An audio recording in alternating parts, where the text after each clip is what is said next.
This program is brought to you by Apply Mortgages.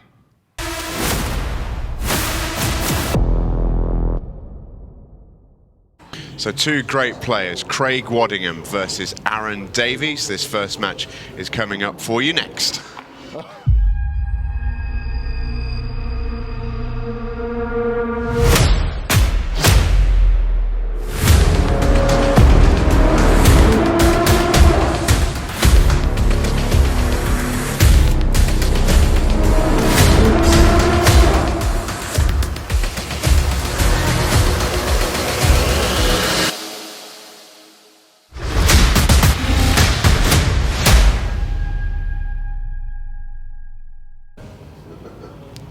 Well, currently that's the scene in the arena. Let's remind ourselves of the lineup then for tonight. Ryan and Craig are not far away from getting underway, and that second match, Simon, between Shaun, Storry and Jake Dylan-Newlove is a really interesting one, isn't it? Because Shaun we've seen quite a lot of in recent months. He went well in the Super Series, went well again in the Champions League. We've not seen too much of Jake on our screens in recent months and time, but you know him really well, former international teammate of yours, and from what you tell me, he's one of the best players you've actually ever seen when he's on his money. Yeah, absolutely. When Jake is on, he's a phenomenal player. He really is. He's a very, very talented player, and that matchup with Shaun, that really is toss of the coin for me. It's going to be so hard to pick a winner in that match, and to me, it could come down to who gets the most chances, because I think both players we've seen over the last few years play at a really high level.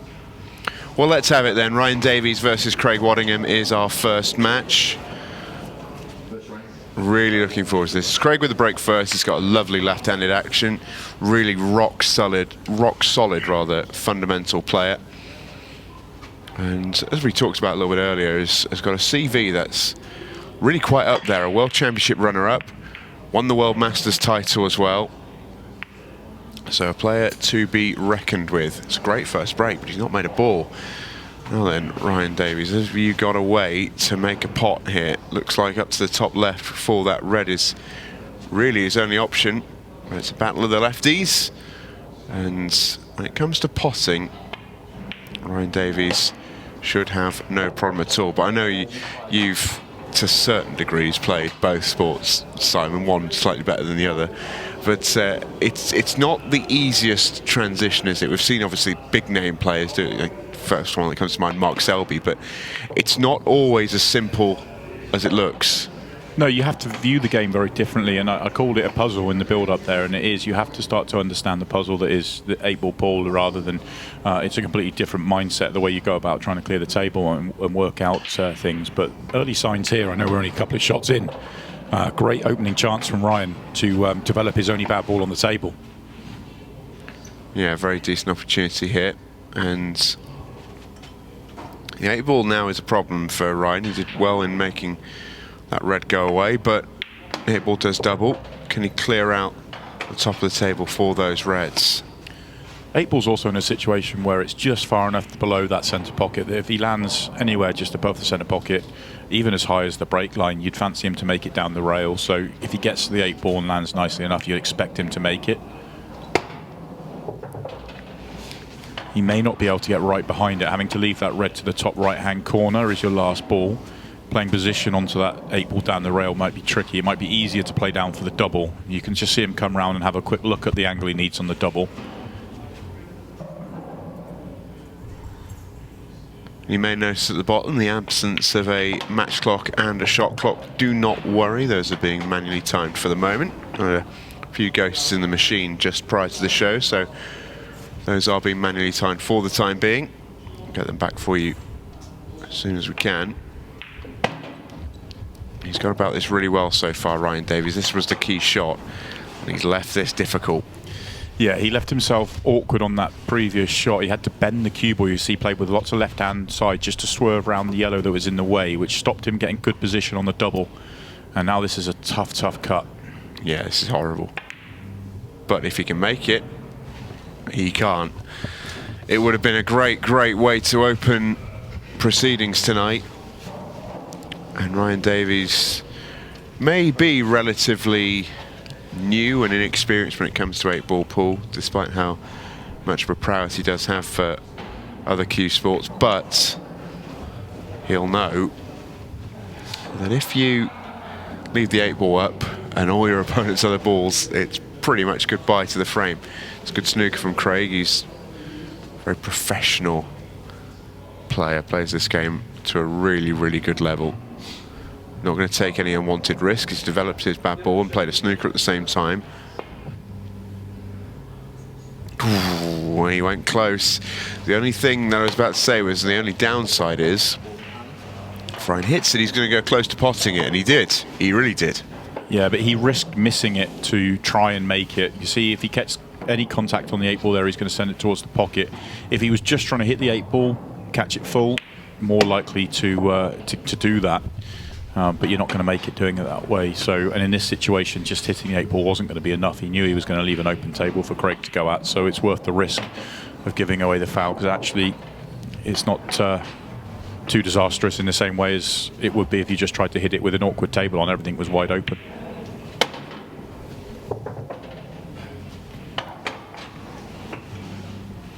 Perfect little layout here for Craig. First frame of the match, your opponent's had an opportunity, not taking it, and now you've got a wide open table, one that you should absolutely take and get your cue arm going here. He's been here for a few hours practicing, but there's nothing like getting out on that match table and just getting going.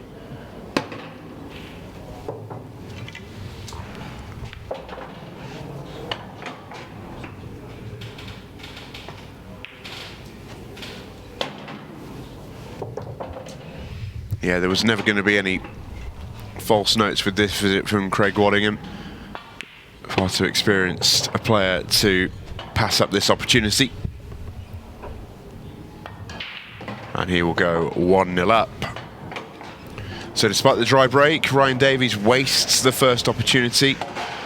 And Craig Waddingham goes 1-0 to the goods. And here he is, the man from Scunthorpe.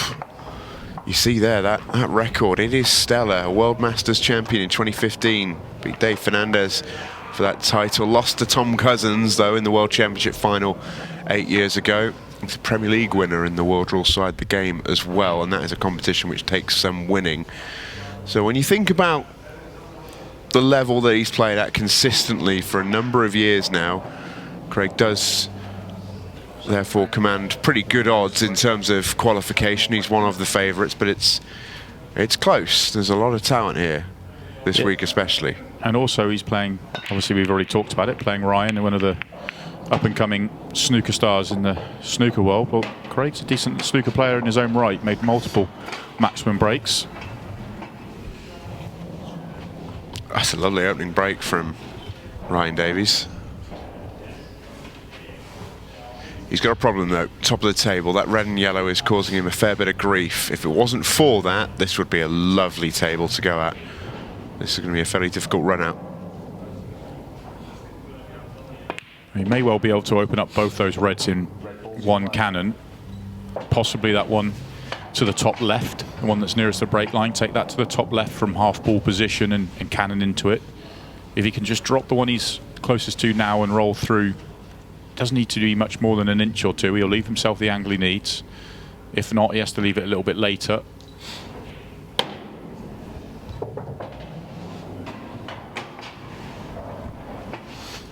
Could do it now if he wanted to. Yeah, he's just looking at it, isn't he? Well, they call him the cannon. He needs a good one. He may well be playing this one off the yellow. Another way of opening it up. No, he's playing it direct. So he's leaving his breakout shot till last, so he needs to absolutely land on one of the balls he's cannoning into, which is never guaranteed to come out well. Yeah, always a risk this.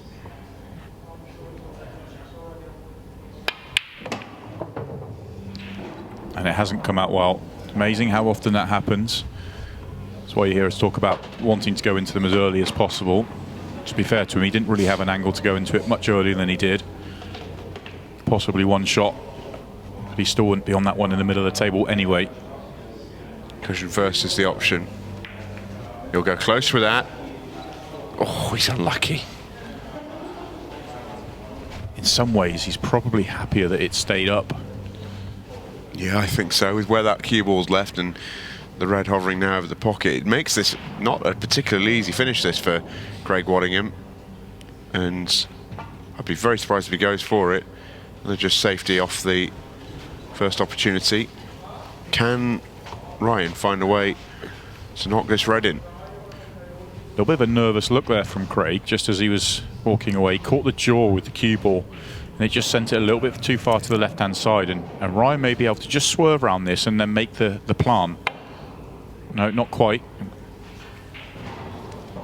Just making sure it got contact actually was more of a swerve than I first thought from the main angle. But it's a good lead for him, because it's difficult for Craig to play a good safety down the table. Can just brush off this one, but has to make sure he can't see that one in the middle, the red in the middle of the table. He's just about gone far enough.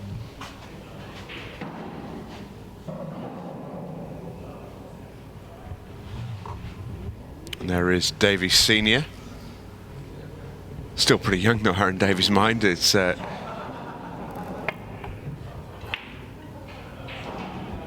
but you couldn't wish really for a better coach. I've always said Aaron is a very cerebral player. The cyborg, they call him.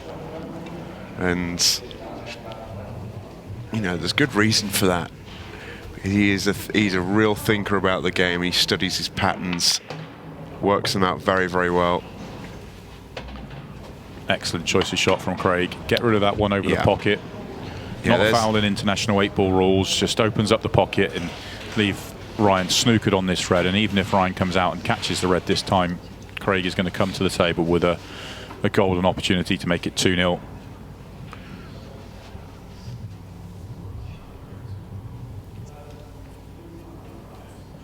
And a reminder as well that if you're just joining us, that's not a bad result for Ryan Davies. You've only fluked the red as well. But a reminder, if you're just joining us, the match clock and the shot clock are being manually managed by our referee Scott Price, so don't worry about that too much. We will hopefully have that fixed for you fairly soon. Chance now though for Craig Waddingham to run out for 2-0, and they're all there for him, aren't they? He hasn't had the first chance in either of these first two frames, but it's a mark of the player that he looks like he's going to take the win in the first two frames. Yeah, and really good tactical play as well from Craig. He waited for the right opportunity to get rid of that red over the pocket off the table. Took it, played a really good snooker, and that's what's earned this opportunity. Whilst Craig is very established and well known for his prowess in the world brawl side of the game, he has played enough tournaments at international 8-ball rules to have a very good understanding of them. Although that shot has gone wrong, just got into the cue ball fraction too much, snookered himself on the yellow to the bottom left corner, and it may have to be another safety shot. Not sure if he's got a pot on.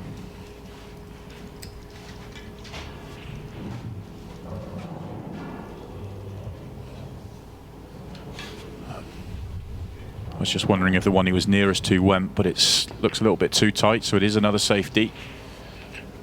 And this time it is an opportunity for Ryan. This is one where he should make solid contact on this red, and he's going to go pretty close to making this in the centre pocket. Yeah, this will go close. Oh, he was not far off botting that. He really wasn't.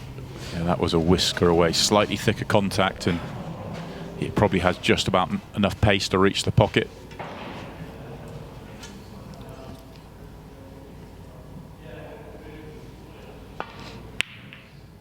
Oh, that's an uncharacteristic miss. Well, after getting the chance, I would not have expected Craig Waddingham to pass this one up. That, by his standards, is a bit of a dolly.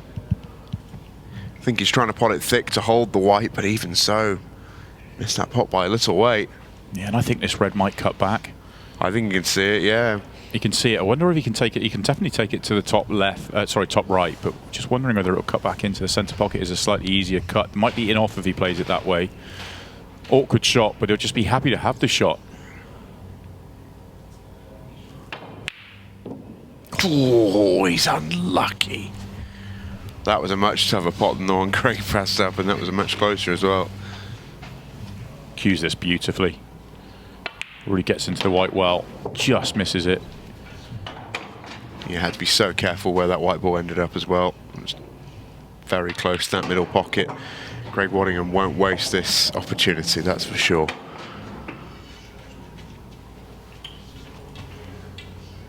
Assuming Craig does go on and clean these up, which I'm pretty sure he will.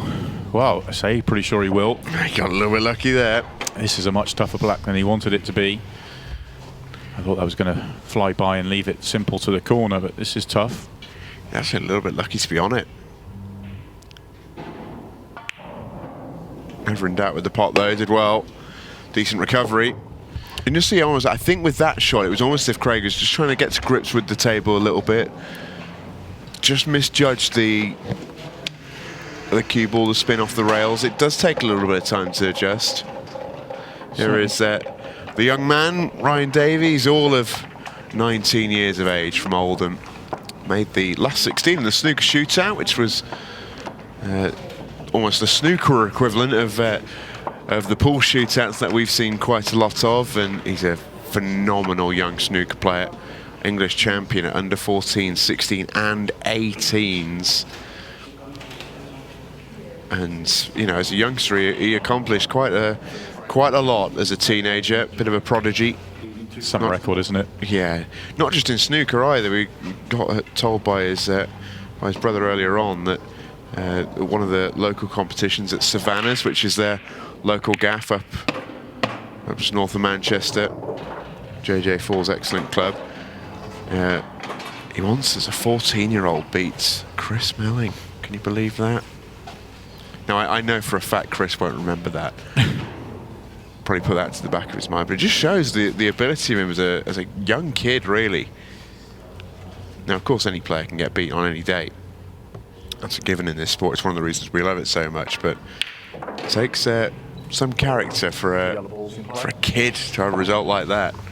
Yeah, there's not many 14-year-olds, even if they're dedicated to pool, that would be able to beat Chris Melling, no matter what the race and what the tournament and what the situation. To do that at his age was a great effort, and shows you that he can absolutely do it in the pool table. Over the last few years, his focus has absolutely been on snooker. Just that one ball here for Craig to work out. Doesn't need to move it, can just drop in behind it, back himself to make it down the rail. Moving it can only create more problems. Perhaps he does have the angle if he wanted to, but he has got to play it down the rail, which for me is the right way of going.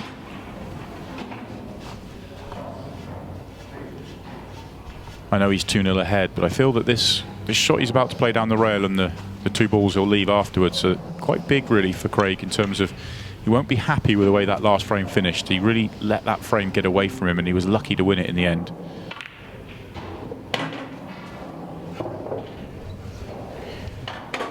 He's had a lovely run on these, though, hasn't he? Been solid. Yeah, big powerful break, and to run them out for a breaking dish, it will really just set them down again. And 3-0, obviously, he'll go into a bit more of a comfort zone.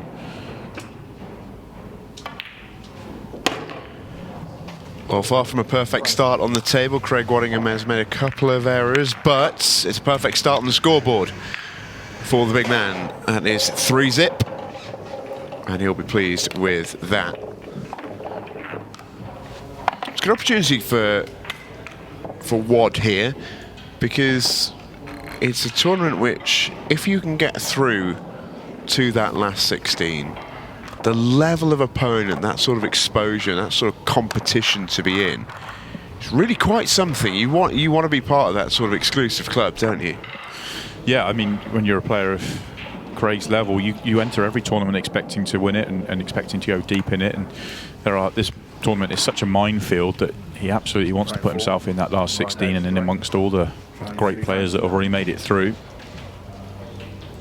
I think he is the favourite to come through tonight's group, but as we've already talked about, it is a very tight group to call.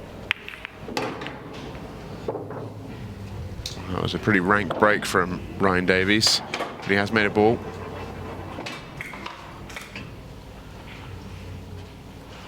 For Ryan and his chances somebody that doesn't play a huge amount of pool, these aren't the layouts that are going to suit him. He's going to want the nice big open layouts where picking really good and tight patterns aren't going to be as important.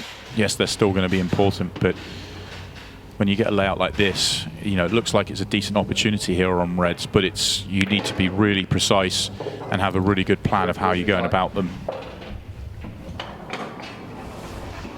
First shot's not gone too well. He needed to spin past that yellow.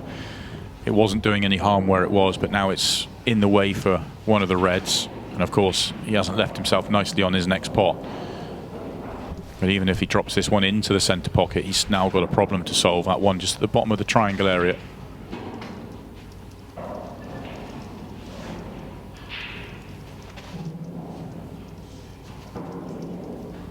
Now going up to the top left corner first.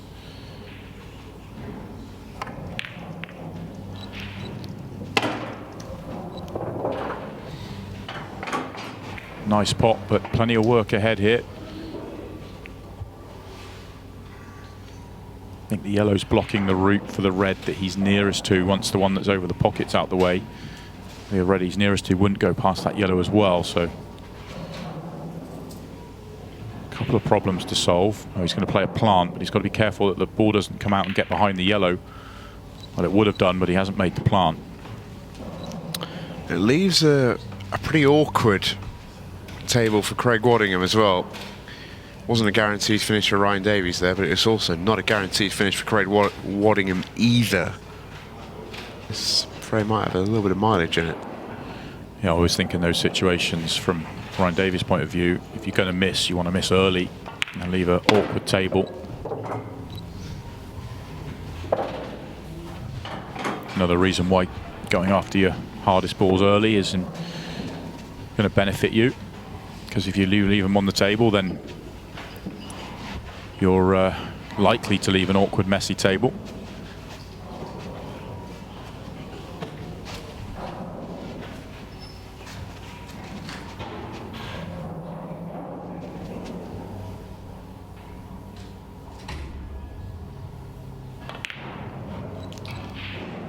Lovely pop from Craig. He only has one problem ball, really, and that's the one that's sandwiched between those two reds. His two yellows in the triangle area aren't a problem. He just moved that 8 ball with his first shot, which just opened up the pocket for the one nearest the 8 ball. It's just how he decides to try and develop that yellow. Yeah, he's gone about this quite intelligently, but you're right, that's absolutely the key shot. His potting range is being found though, which we'll be pleased with. I think he's had his one there with his shot down the bottom of the table. This is the key shot. Can he develop that yellow and screw across? That's not a terrible result. I think he's got a shot. It's not the easiest run out from here, but he can play that yellow to the top left. Maybe leave himself a double. Could go into it if he wanted to. I know I don't like, I quite often talk about not going into it if you don't have to, but difficult to stay on the double without going into it. He might just drop this in and try and take the yellow into where his hand is now. He has played into it, and that's okay. That's not bad at all. He'll take that all day. This is a great clearance so far from Craig Waddingham. 2 more pots to complete it. Just wants to not be blocked on his route through to the 8 ball. If you can see the 8 ball, it's almost unmissable. Just doesn't want to be snookered on it. Just needs to be careful with his white. He's all but there. And he's all right. That was why he was worried. He knew he'd be going into that red.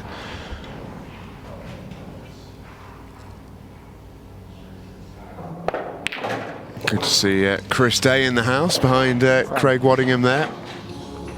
Still, by the way, Chris Day, statistically the best player we've seen in this tournament. In terms of number of percentage of break dishes was Chris Day who leads the way, and he didn't even make it through. Something I'm sure is still a little bit of a sore point. He was in good spirits though when I chatted to him earlier. Very accepting that Simon Fitzsimmons just played a superb final, and sometimes them's the breaks. But he was superb in that group. Speaking of groups, let's take a look at the last 16 in the first quarter of the draw. What a last 16 lineup it is. Jordan Shepherd will play Chris Melling, yes please, for that first quarter-final berth. And Phil Harrison takes on Rob Chilton for the other. The winner of each will play on that same night for a spot on finals night, when we'll have 2 semis and the grand final. So good, that first group, that last 16 match. I cannot wait for it. I keep looking back at that first goal. Where's the 8 ball? Not quite going to make it. Yeah, I was just saying, I keep looking back at that. Keep looking back at that first quarter, and just can't believe how much of a minefield that first quarter alone was. The players that we've lost from that first quarter is quite staggering. Ridiculous. And that 4 players that have come through, that could easily be the, if that had been Final Four, we'd be saying absolutely, yeah, 4 of the best players in the world. I think we've lost 2 Black Ball World Champions in the last couple of years in that first quarter alone. Yeah, I think there was three World Champions in total in that first quarter. Yeah, absolutely. You including Phil Taylor in that? No, 3 and Phil, 4 with Phil Taylor. There is Chris Day. He was superb the other week against Simon Fitzsimmons, but not quite over the line, and it just shows the level of this competition. You almost have to be faultless. Sort of goes without saying here that this is a massive visit to the table for Ryan. He's got a lovely little angle here to develop his bad balls. He actually played that shot perfectly, hasn't it? It's not only a good plan, this is now really on for this really important cannon for the cannon. Oh dear. It's unlucky. Foul. Ball in hand. Time running. Just got into the cue ball a fraction too much. We're being very picky here, but he wanted that full ball contact on that yellow, and he just got it quarter ball.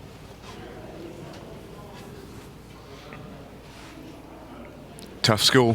Really tough school, and the way that Craig took out that previous clearance following the break dish he had in the previous frame, you fully expect him to take these out. He doesn't have any problems to solve. Just needs to be precise with a couple of shots at the top of the table and take them in the right order, but it'd be a major shock to not see Craig take these out. That clearance he made in the previous frame was absolutely fantastic. By far and away his best visit in the match. And yeah, you just feel like he's heating up, don't you? Yeah, and I think the mistakes he made there in frame 2, where he really made a mess trying to counter clear and ended up sort of falling over the line, if you like, will be long forgotten. Said at the time, I think that break dish in frame 3 was huge. Settled him down 3-0 ahead. He can now relax and just play his best ball, and that's what we saw in the next.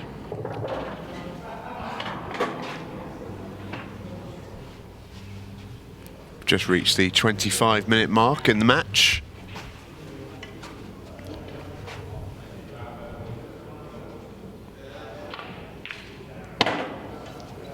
So played that with a bit of left-hand side just to straighten up off the cushion. Would have liked to have been an extra couple of inches to the right-hand side, but easy to control and simple stuff from here for Craig Waddingham. Yeah, this has been excellent from Craig. 5-0 might be a little bit harsh on Ryan Davies, but Craig Waddingham has really got his head in the game here and is looking formidable. It's 5-0 to Craig Waddingham. This match continues when we return.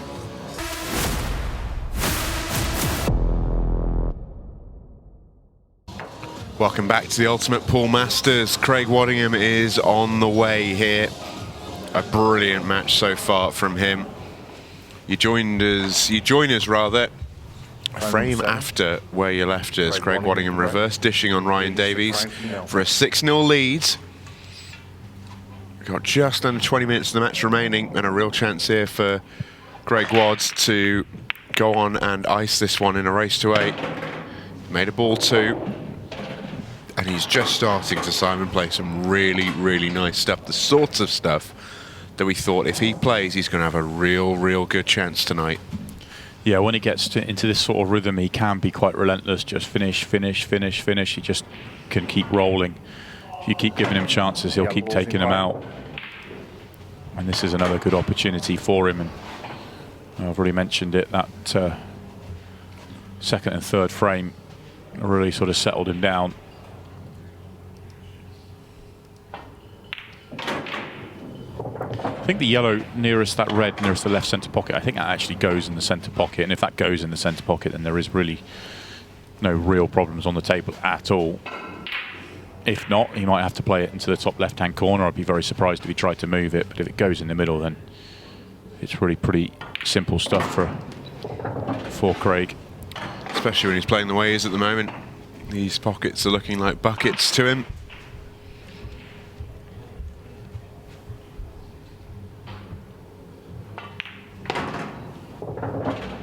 Yeah, play for it into the centre pocket. Now just needs to pick a pocket for the 8-ball, make a decision on what angle he wants to leave on his last yellow. Well,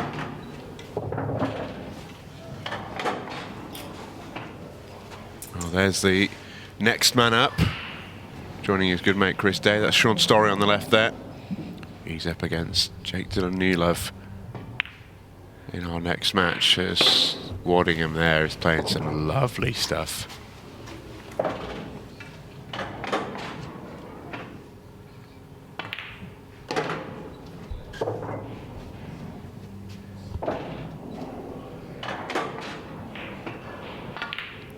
Easy as you like. 7-zip for Craig Waddingham. This is starting to turn into an absolute clinic from the man from Scunthorpe. Very impressive pull now from Craig. You just feel like anytime he makes a ball off the break or Ryan breaks dry, he's just going to mop them up. Very tough for Ryan to take. His chances came early in this match and he wasn't able to take them, and since then he's been a spectator out there. Yeah, I think that's worth pointing out. It's not that he's particularly played badly. Been all right. A couple of chances, he said, that went by the wayside early on, but since then hasn't done an awful lot wrong to be 7-0 down. Yeah, missing. I said right at the top of this match that the start of this match could be really important for Ryan, and missing that 8-ball in the first frame just let Craig get up and running, and he hasn't really looked back.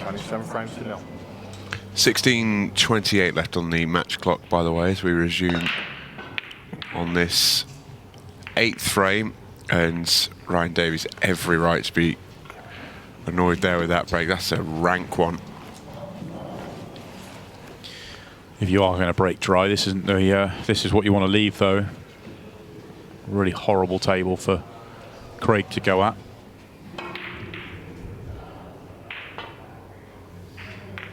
Just wondered if you might just see Craig there just use that ball just to almost re-break into the pack and just chance his arm, but you clearly see something here.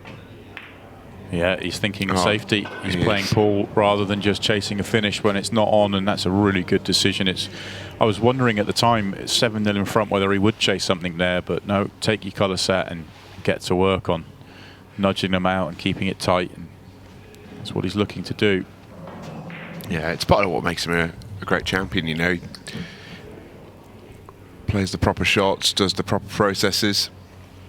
I mean, it's highly unlikely in a timed match at 7-0 in front that if he was to chase a finish there, not make it, and Ryan was to win a frame, that the match would turn around significantly enough for him to end up losing it. But you've still got to almost play the right ball and still go about things the right way.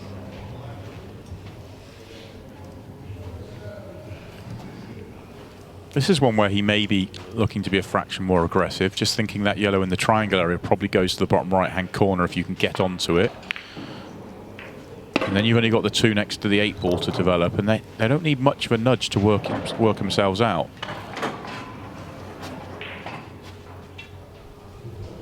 Might even be able to land on one of them to the bottom left-hand corner. No, he's still continuing to keep it tight.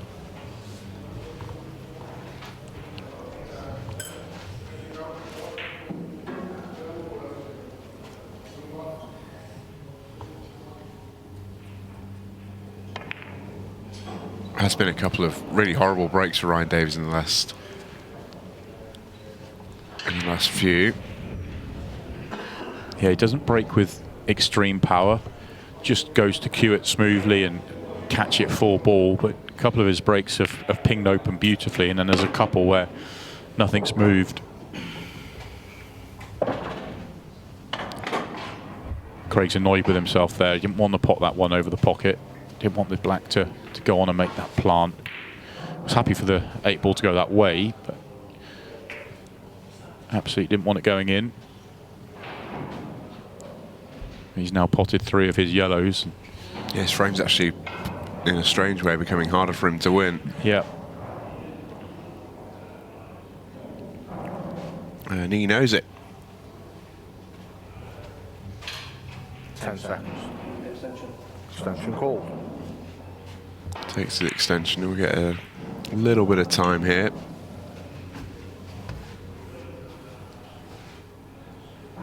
Looks like a safety. And it's a pretty decent one at first glance. Has left half a chance into the right centre pocket, but after that there's nothing for Ryan to go at. What do you do? I don't think I'm not sure any kind of finishes on here for Ryan.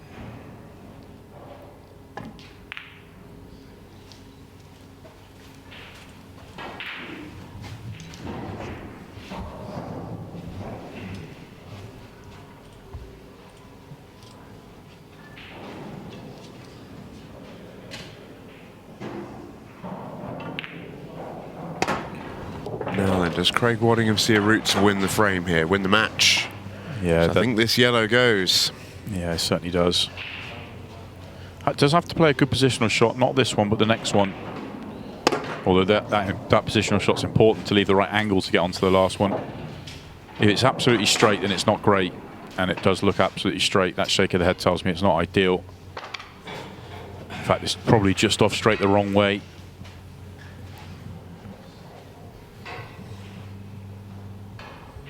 Might be trying to force this.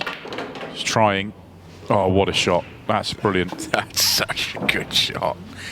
Mentioned, didn't we, in the second frame when he played a similar shot on the 8-ball and really messed his cue ball up. I think he was just getting the run of the table and the pace of it. Well, he's got it now. That's superb. It's rare that we see this apparatus used in an 8-ball table, but here we are. I wanted a Blue Moon outing for the Spider, and Craig Waddingham is about to go and seal this match. An 8-0 whitewash of Ryan Davies. What a good performance that was from Craig Waddingham. Super, super performance. And a message for some of those watching at home, I am sure. A brilliant victory for Craig Waddingham. He goes into tonight's final where he'll take on either Shaun Storry or Jake Dylan-Newlove. We'll find out who we'll be facing when we come back.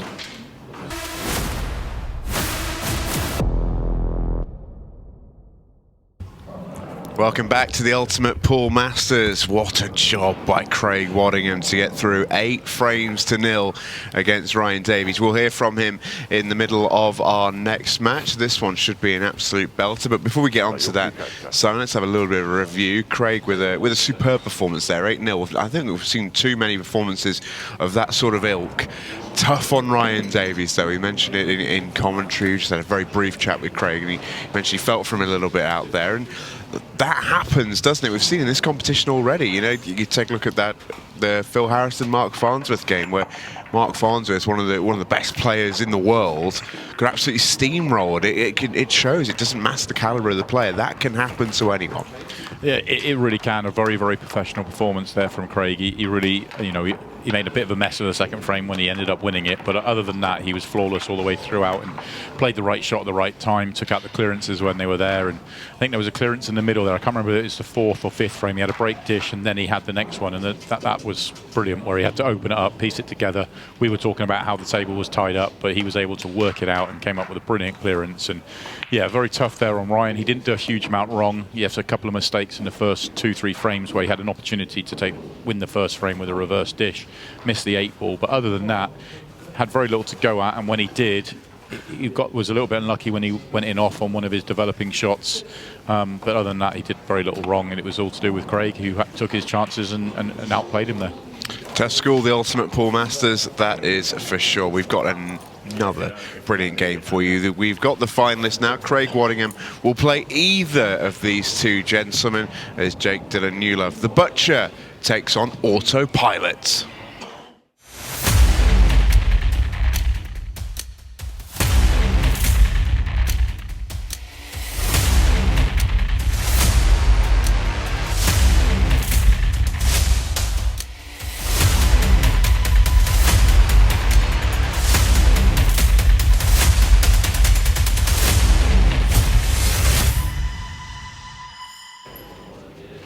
Well, there we have it then. Jake Dylan-Newlove in the house. He is up against Shaun Autopilot Storry. Big match then for both players. I think we're just about ready to go. I think that the rumour has it that we're almost fixed with the match clock and the shot clock as well. So hopefully that's all good to go. Some people have been working very hard behind the scenes to get that ready. Very, very tough match to call, this one. Of all the first round matches, this is right up there, one of the toughest to call for me. It really is. It's which player gets off to the best start, which player gets the most opportunities. I've seen both these guys play at an extremely high level, capable of beating anybody in the world on their day and going deep in any tournament they play in.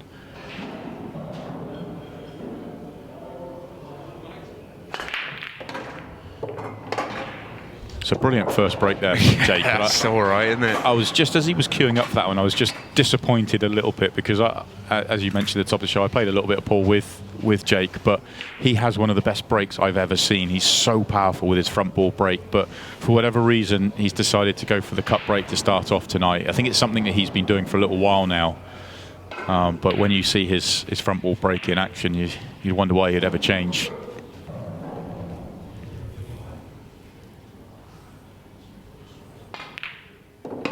The ball's in play. So when we were chatting before the show, as we often do, we're talking about today's players and what we know about them, our experiences of them. You have obviously a very personal experience with Jake Newlove because obviously international teammates with him. You've seen him play under extreme pressure circumstances against some top players, and you said on his day there's very few that I've ever seen who can do it better. His A game, if you can find it, is right up there. Yeah, he's incredibly talented with the way he goes about his game and everything he can do on the table. The one weakness for me that he does have is that every now and then he can lose his focus out there and gets a little bit hot-headed. If he can keep control of that out there, then he can absolutely mix it with anyone. I mean, shots like that's absolutely as played. You know, it's brilliant so vision. It really is. That is so clever. That yellow is a real problem to land on, and he's solved that with an ingenious little cannon.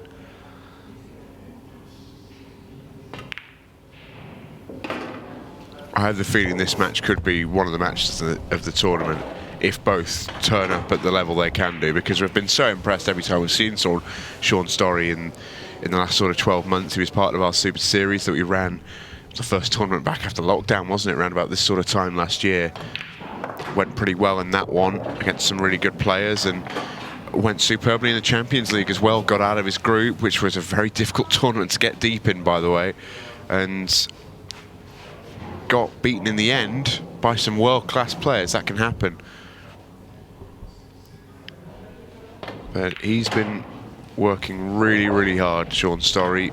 Practices a lot, takes the game very seriously, treats it very professionally. Yeah, that's a great way of describing Shaun's approach to the game.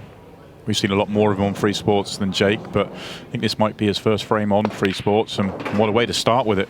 Yeah, what a clearance. Absolutely faultless from Jake Dylan-Newlove.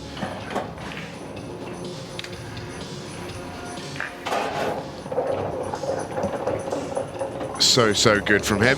Yeah, perfect start from Jake. That shot in the middle there where he couldn't develop his bad ball, had to play that little cannon off the red to land on it, and it was played to absolute perfection. Well, this is the man they call the Butcher. Saw in this little promo video there. Some record that in the under-23 Nations Cup, you won the singles, the doubles, and the team competition all in one competition. That's form, isn't it? It really is, yeah, to do that under 23s, you know, a lot of big players in that. But that was a few years ago now, and I'm a little bit surprised. You know, he's won some decent tournaments, but for a player of his ability, I would have expected to see a few more tournament victories on the bigger scale. But I think they'll come if he can, you know, keep his focus and keep playing and working hard on his game. Shaun Storry, another man who is favouring the cut break, and for good reason as well. He likes that cut break because he works really hard on getting that 8-ball in motion in this rule set. He's talked about it a lot, and I think he's probably, if we had a golden break ladder, he'd be at the top of it, because I know he's made at least 2. Yeah, he's our cameras. He really does try and do it. And we saw him practice with it earlier. He jawed the 8-ball off one of the top pockets. It's amazing how often he manages to do it. Yeah, he's found a way of breaking that really does get that 8-ball in motion more often than not, and gives himself the opportunity. More often than not with control, so the cue ball isn't at risk of going in off.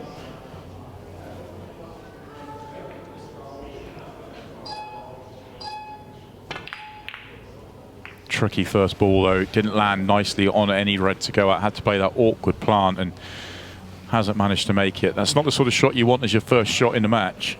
No, I should say. And if you're Dylan-Newlove, what a good opportunity this is to go 2-0 up. Because whilst the first shot there for Shaun was actually very difficult, the table set here isn't wild. I think he had a more difficult clearance, for example, in his first frame visit. He's eyeing up the yellows here. I thought reds might be an easier clearance for him, because that yellow nearest the 8-ball is a tricky one. Could land on that as a double fairly comfortably, but it doesn't have an open pocket. Should be fairly comfortable for him to land on the double.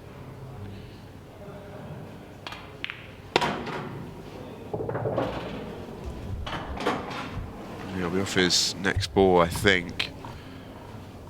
But you're right, I think reds, certainly looking at them now, still seeing the easier colour set. But I suppose if you're looking at reds, you might have even had to play a double anyway.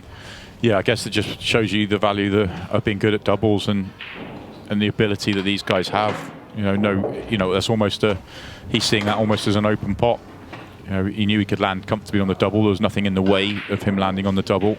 Has landed on it, and now he's a sort of double away from winning the frame. Yeah, 2 stop shots if he can nail this one.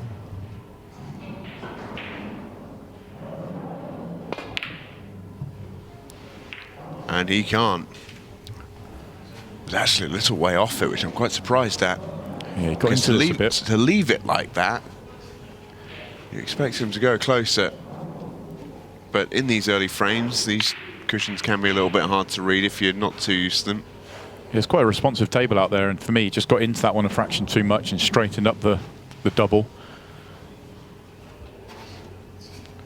These have to go for Shaun Storry, and they almost certainly will.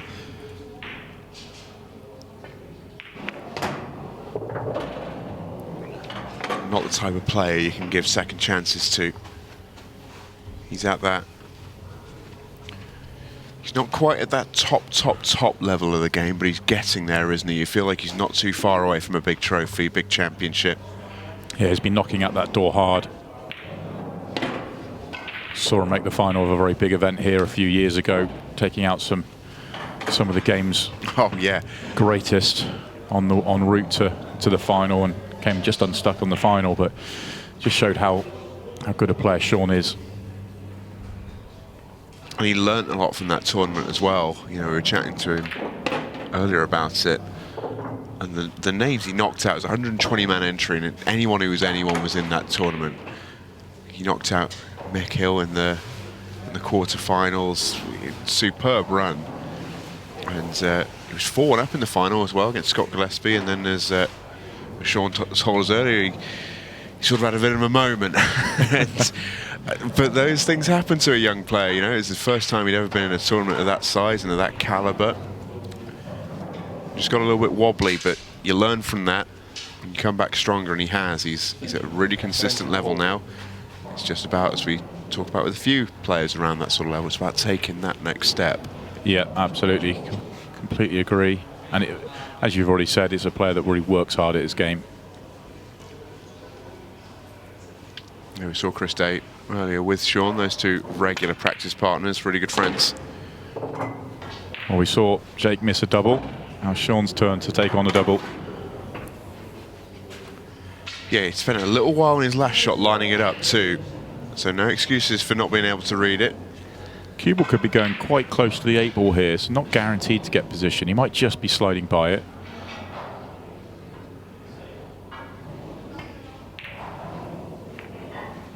Little cannon does the job anyway. Lovely shot from Shaun. Yeah, all set up for him now to tie things up.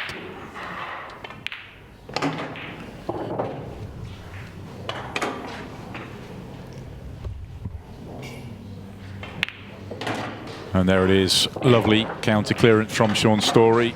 Jake had his opportunity there to make it 2-0, but there's a story of the doubles in this frame, and Jake missed his, Shaun did not, and we're all tied up at 1 frame all. I think Shaun will be relieved there. That first chance he had, which was an awkward plant to the corner, he missed it and gave away an opportunity when he would have fancied the clearance. Well, Stephen Jameson has just popped out the commentary box to go and get a few words with the winner of our first match, Craig Waddingham. Yeah, I certainly have. Craig, a big congratulations there. An 8-0 win is always one to be cherished, and a really good performance for yourself as well. You must be really pleased. Yeah, I played alright, to be honest. I didn't get much luck, but I played well after probably the first 2 frames. I played good after that. So hopefully a bit of momentum into the next game. We just saw a moment there with Jake getting used to the table. Did you have a moment of that as well, where you were getting a little bit used to the cushions and how the ball was spinning? You had a couple of hairy moments in that first couple of frames, but seemed to settle really quickly after that. Yeah, the second frame, I think I spun the yellow. Well, I tried to stun it and ended up screwing it, so I ended up leaving no shot, but luckily I wasn't framed, so it's all forgotten. Great position now for you to be into tonight's final. How much are you enjoying being a part of this competition? Because obviously the lineup, the amount of players involved at a top level, it's a really nice club to be in if you can make it into that last 16. It's nice to play pool games, but not competitive, so it's nice to be involved with the best players in the world again, so look forward to going deep. And we cannot wait to watch you in tonight's final. Should be a barn burner either way. Best luck. Thank you very much.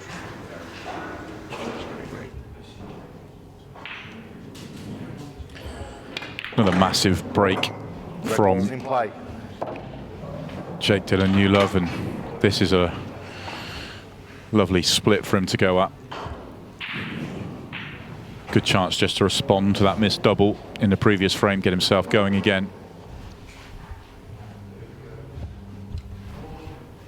Just wants to avoid this yellow on the bottom cushion. Oh, he's played that well, really delicate. Played that slowly, just to make sure he missed the yellow. The harder you play that shot, just the slightly wider the cue ball will throw, and if he catches the yellow, he's on absolutely nothing, potentially even snookered. I'll tell you what, every time we do this, it's such a curse. But I'm going to say it anyway. And apologies, Jake, if it goes wrong. But the way Jake started has been absolutely phenomenal. He looks on it tonight. He does. That's why I talk about him being such a talented pool player. Because he's made quite difficult chances look really, really routine. He's actually playing at such a high level. Okay, the double didn't go as planned. It was a little way off that. But the little touches around the table, the perfect position, he's cueing a dream. Looks nice and controlled and confident out there as well. Yeah, second plant coming up here. Oh, and the curse strikes. So sorry, Jake, but that was a shot he'd have expected to make. Yeah, that's a poor one. He's missed this by quite a distance as well. Had to be precise. It was almost like taking on a slightly smaller pocket, but even so, it's a shot that he would have expected to make. It's why he played on it. Didn't have to take that route. Could have played the over the pocket to land on it somewhere else, but such as his confidence in the way he was playing, he fully expected to make that.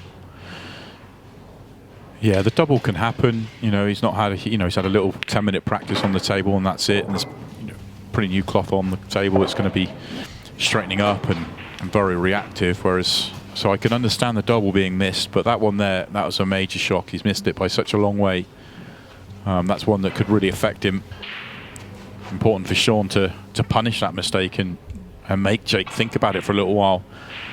Especially with Shaun breaking next, if Shaun can find a ball, clear these up and then find a ball, he'll really make Jake think about it for a while, and you know, it can be a massive blow to be thinking about.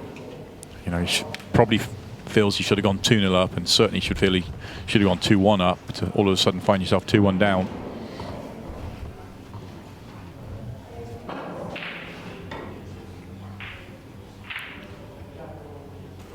Shaun just making sure. Left himself a slightly bad angle on that one to the corner and ended up playing into the yellow. And he got the perfect contact. Full ball there, and he double kisses the white up the table, and all of a sudden the problem could develop. He wouldn't be on this one at the bottom, but he got the perfect half ball kiss that he was looking for. Great control.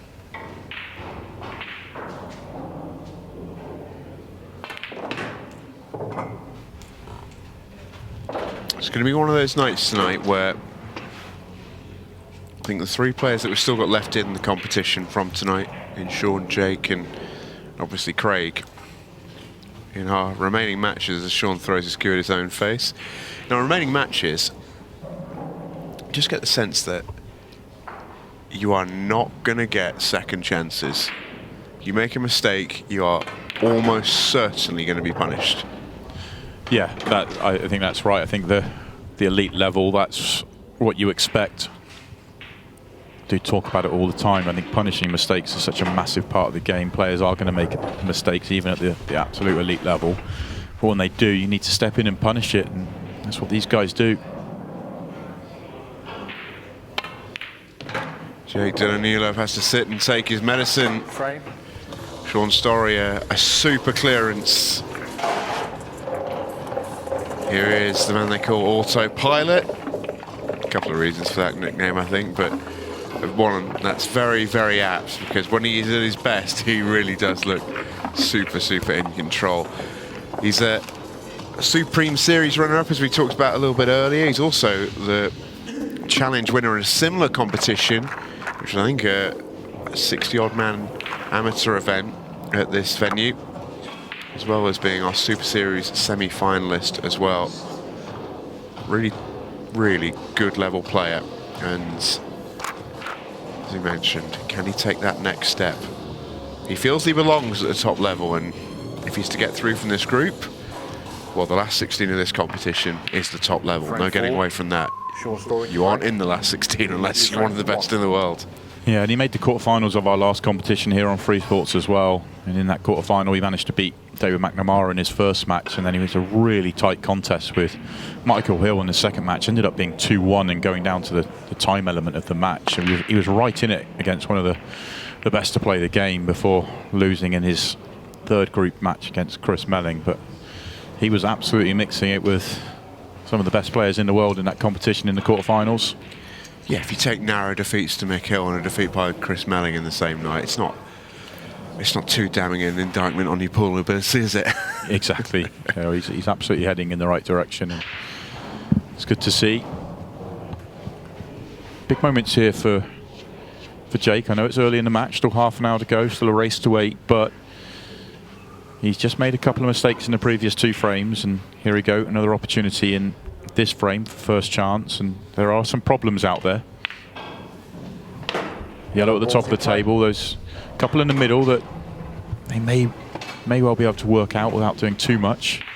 The yellow absolutely in the middle does go to both centre pockets. The one just below it to the left probably goes to the bottom right.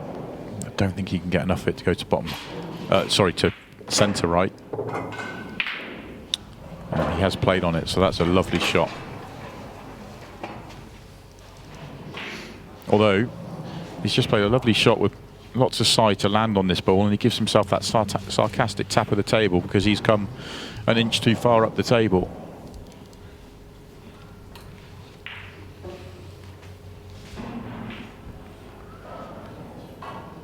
Those are the sort of situations from Jake where I'd like to see him just almost be a bit more accepting. He's had to play a very good shot to get here, and he's almost beating himself up by going just a shade too far. I know it's going to cause him some problems here, but he can solve those problems.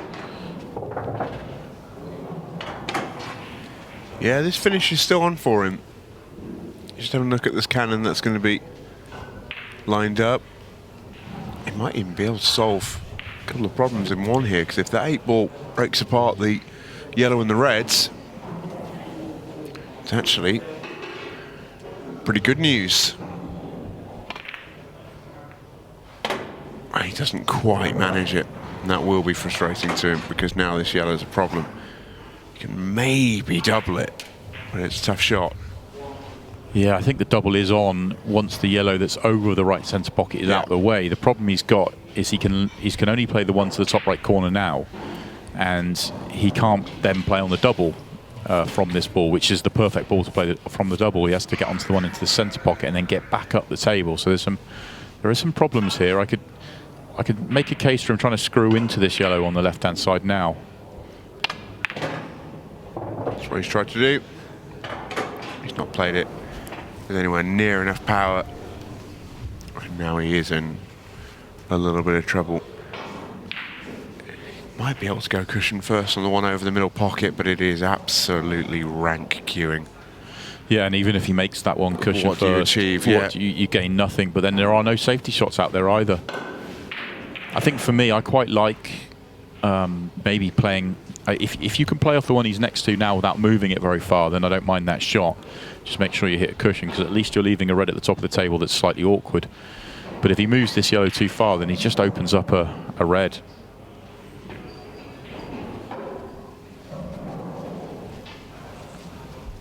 Yeah, that's about as good as he can do from there. Left it awkward for Shaun, but Shaun's got a chance here in the centre pocket.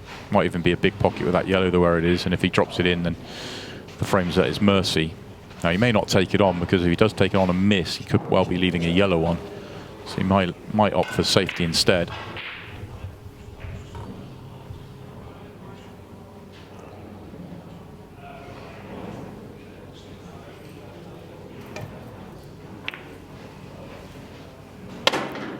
That's a lovely pot.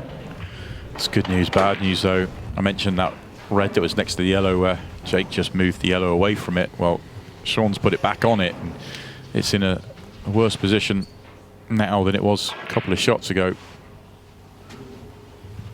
It's one of those as well that if you try and move into it, you could potentially be moving it closer towards the 8-ball where it's still not going to go. So there's a real problem, that red. You see he's looking at what angles can he leave on other balls to try and get into that problem.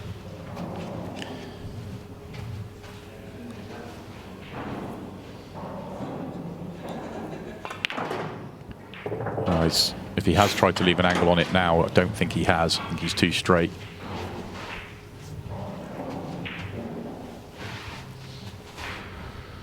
Yeah, Tyrion wants to leave it. I think it's his next shot. He'll just dab this one into the middle, screw back.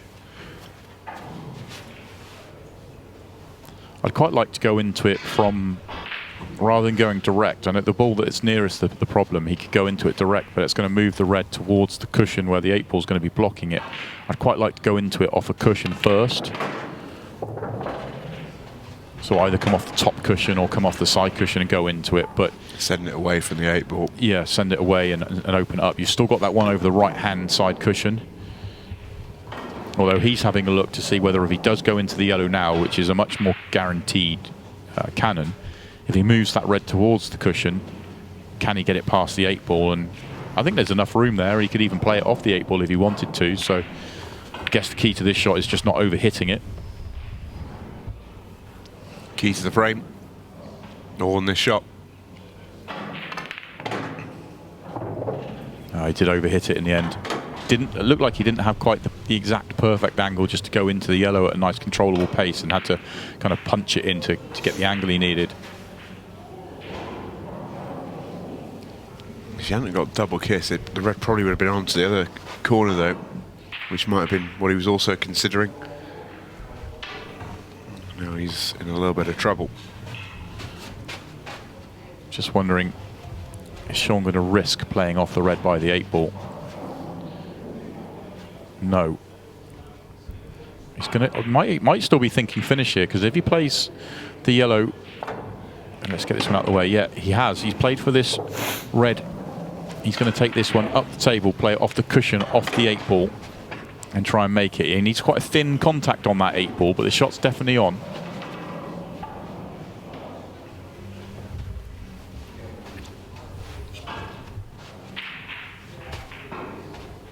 Has to be quite precise. Sometimes you have this shot and it's a big pocket and you think any contact on the 8 ball and it'll go in, but if you catch the 8 ball too thick, then the red will hit the jaw and it will stay on the table, so it needs a thinnish contact. Extension call. Yeah, once the extension, just to have a look at it. Extra 15 seconds on this. So he's trying to get the red quite close to the cushion where the 8 ball is. Almost cushion, then 8 ball, almost. Not quite simultaneously, but pretty close to it. Needs to be so precise. Perfect, great shot. Oh, what a shot, Shaun Storry. What a good shot that is.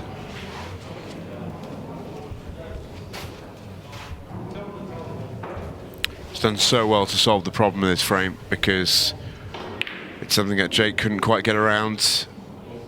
It's something that he couldn't quite get around for a little while, but at the sort of second or third attempt, he's managed to, and that's a really, really impressive frame win and an important one to go 3-1 up to.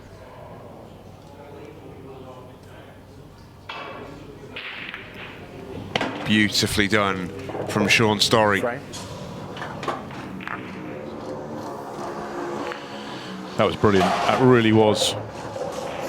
You could tell when he first came to the table, all his attention was on this 1 ball, and he kept thinking about it, and it kept not working out for him, and he just kept grinding and grinding, and eventually came up with that brilliant shot to win the frame. Well, we've already seen our first last 16 draw. How about this one for size? Carl Sutton will take on Sam Bircher for a place in the quarterfinals, and he'll play the winner, whoever that is, of Josh Kane and Declan Brennan. That's low-key one of my ties of the round, that, by the way. Josh Kane, Declan Brennan. That'll be a great game. Winner of that will face the winner of Carl Sutton, Sam Bircher. Winner of all that goes into the semi-finals, where they'll face the winner of quarter 1. Shaping out well, isn't it? It really is. Oh, I can't wait. To the point where I'm almost getting, I can't wait for the last 16, get me there, get me there. And then I take a look at the next few weeks, the draw itself, and, you know, I'm chatting absolute wham because I can't wait for the next few weeks. But anyway, Jake Dylan-Newlove's gone in off the break here. He's pretty unlucky to do so, I think, as well. He's gone all the way through the pack here.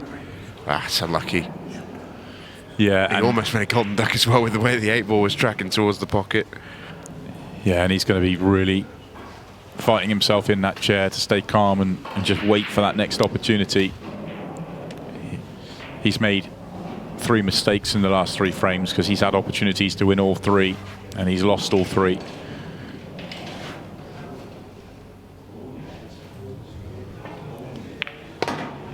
Yellow ball's in play. Well, it looks a strange shot from Shaun, because it looks like this yellow, the only yellow he can see, doesn't go to the top right-hand corner. So a very, very big strange shake shot. of the head there as well. He wasn't happy. I don't even know if he can pot this. I don't think it passes the red. I can only think that he was trying to rest the cue ball just on top of the 8 ball, so that he was on the yellow that's nearest it to the bottom left corner as we look from the overhead. Well, he's got it all wrong.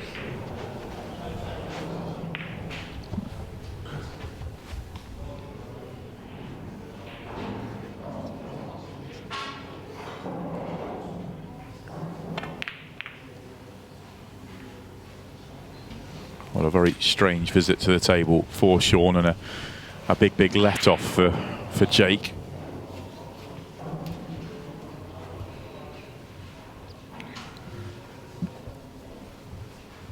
Not a wide open chance here for Jake, but a chance all the same.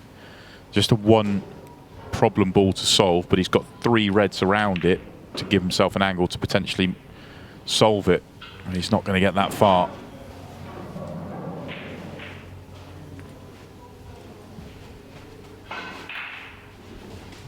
Was a tough pot into the centre pocket. I fully expected him to make it.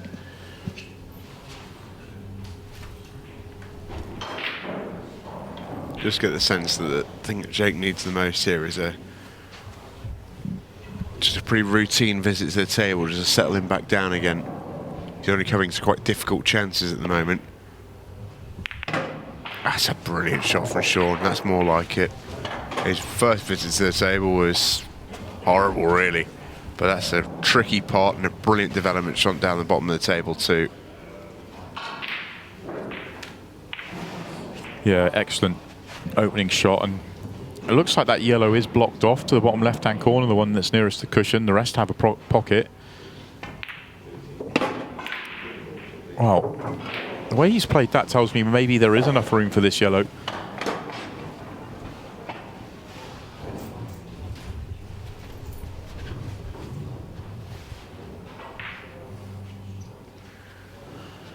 That's tight. Yeah, I think that does go, though. I think the reason he's frustrated is that he's hampered queuing, but absolutely there is enough room to pot it.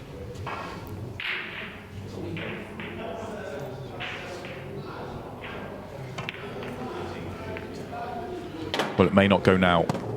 Yeah, he's tried to be quite cute, and I think he's tried to knock the yellow past the red and just solve the problem, having landed slightly awkward. He's just caused himself an even bigger one. Yeah, I think that's too tight now. What's he looking at here? I'm not sure if he can even see the one to the bottom right-hand corner. So I don't think he can.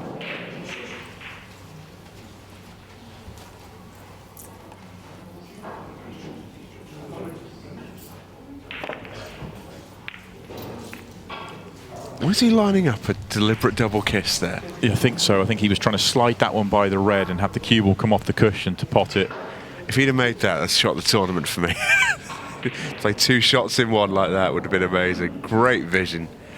Didn't quite make it work. Smile to himself. But he'll be inside a little bit frustrated because that frame could have gone his way. And he's such a clever player, Shaun. I just wonder if he's just sort of, you know, outthought himself a little bit there. Possibly, but he does like to play the big shot.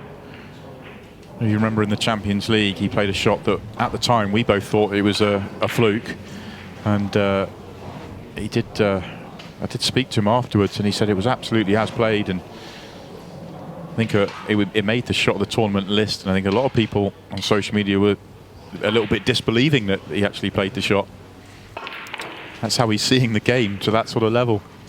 I mean, for the record, I still don't believe him. Yeah. That was a decent shot, though. Blocked off all the reds for Jake, and all these 3 yellows go.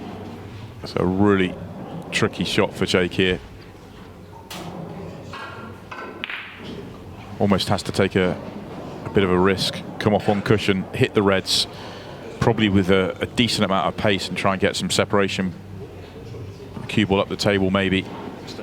Try and mess up the table. You can't, because you have to hit a cushion after contact. You can't be too precise with this shot in terms of coming off a cushion and resting on anything or blocking anything off.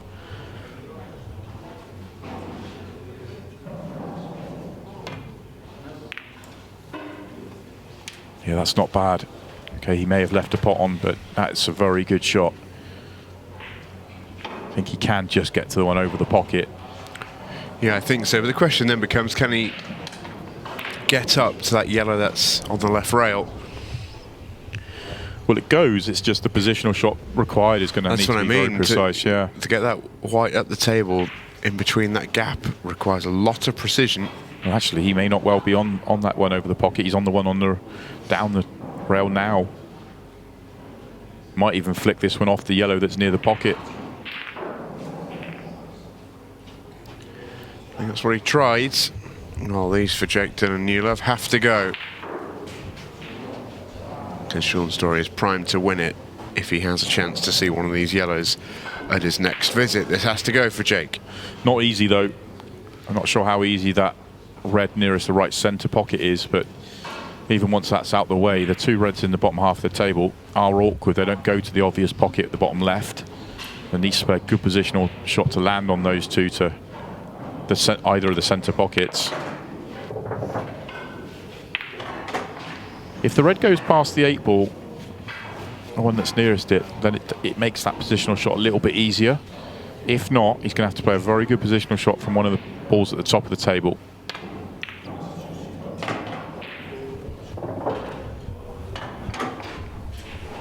This doesn't look to be the best angle.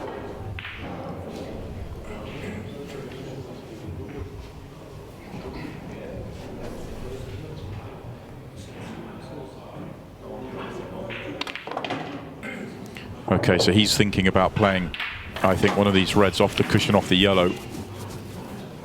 I don't think any of these three go direct.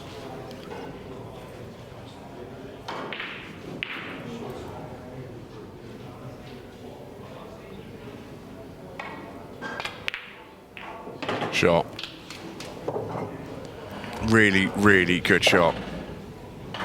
Yeah, that's brilliant.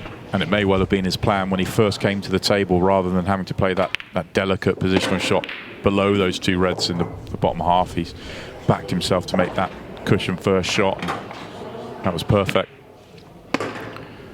The sort of visit that I think Dylan-Newlove needed. 3-2, just over 16 minutes still left to play. There is plenty left in this match. We're going to take a quick break. Don't go anywhere. This one could go down to the wire.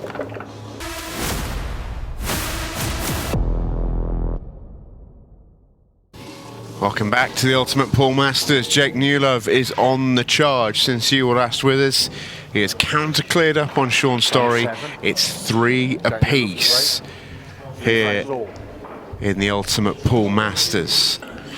Yeah, Shaun with that first chance in the frame whilst we were on break, and had to play a ball off a ball to try and just open up a pocket. Everything else looked pretty easy from there, but missed it, and Jake said thank you very much and made very, very light work of that counter clearance.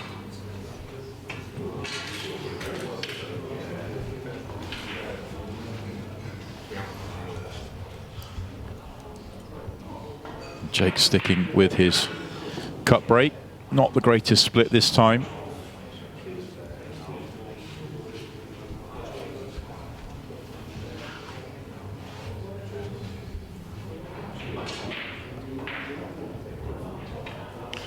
So much so, he's just going to play safe.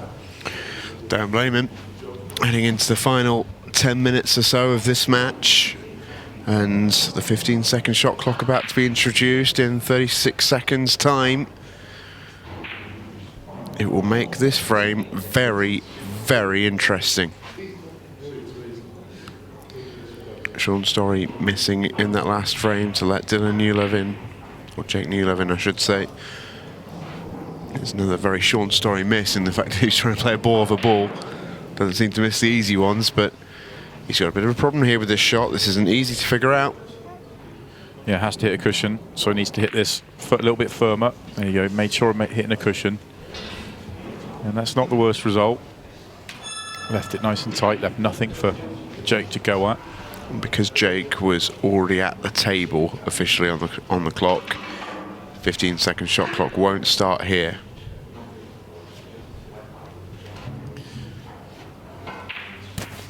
I think the coming to the 15-second portion of the match, for me, that favours Shaun just simply because he's done it before. 15-second shot. Jake has no experience of playing a match at 15 seconds a shot. Until you get out there and really experience it, you don't really know how that's going to affect you. Extension call. We did have a brief chat with him earlier on and asked him about that, and he sort of felt as he was going to be comfortable as long as the table was nice and open. But when you get a congested table like we have here, then it was a little bit more worrying for him. It said that I think Shaun himself wasn't too comfortable there, or rather too comfortable maybe. Urgently called his extension, tried to take it on.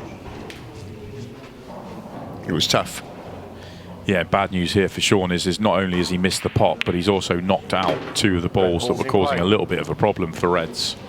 And colour groups were not assigned at that point, so Jake could still go Reds. And look at the layout he has to go at now.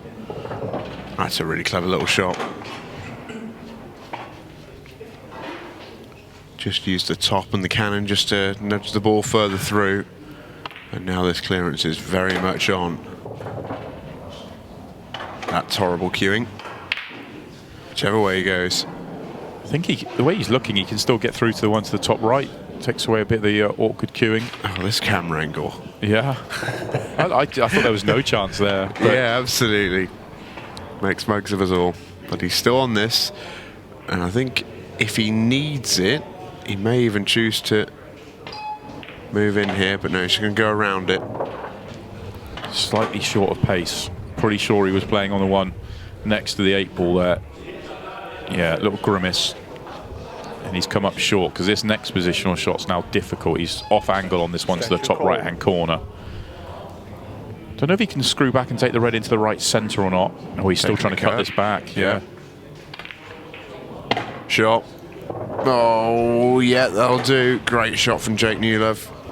Difficult to land on the 8-ball anywhere but the left centre. And then now, if he does play the left centre, it's a delicate shot.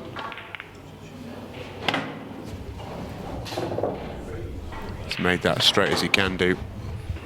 This to take a lead then in the final 10 minutes.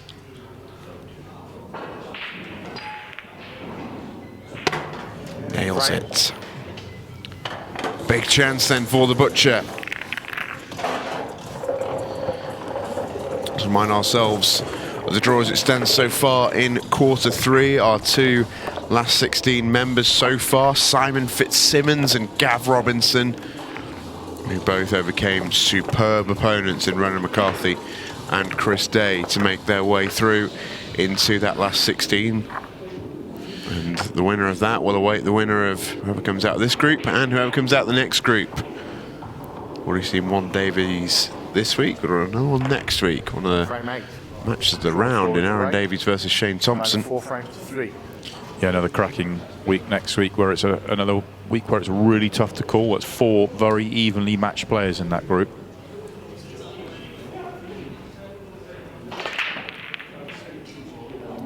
Really could use a ball, gets one.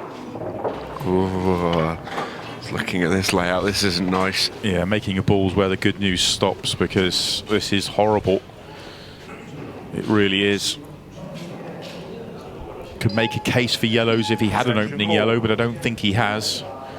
I don't even know if he's got an opening red, really. I think one goes to the top left, maybe. Yeah, you can just about make that one to the top of the table. Yellows is his choice, though.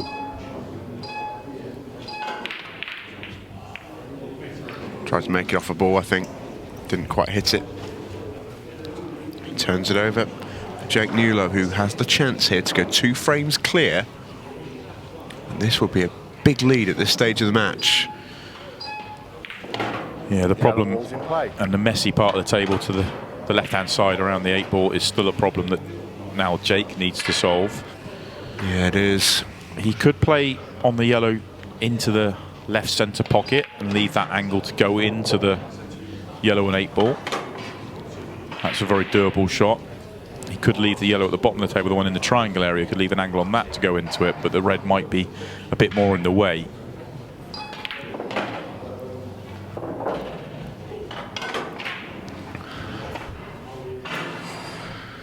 Just wonder if Shaun sat in his chair going, actually, I'm okay with this.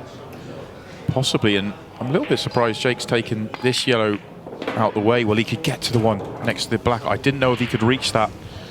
That really helps. That's a brilliant choice of shot. It really is now. I can tell you Shaun isn't thinking what I thought he might be. Yeah, that was a... you saw a little tap on the knee from Shaun there. That was a... Oh, Jake. Oh, cue ball. He's all right. He's all right. He's all right. I just for a second thought he'd gone in off. Yeah, me too. Yeah, that previous choice from Jake was fantastic. Just left the perfect angle just to nudge the 8-ball enough to get the yellow out. And now he just has to negotiate the position onto the 8-ball. A couple of choices for him here.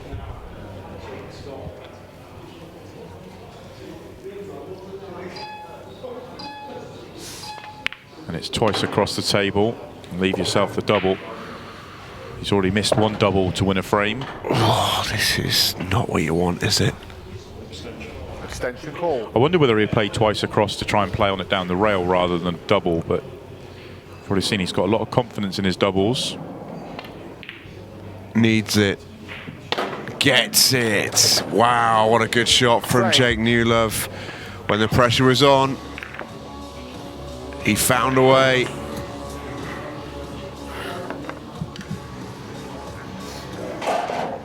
Great shot from Jake Newlove. Yeah, and a great clearance as well. Brilliant developing shot, really well worked clearance.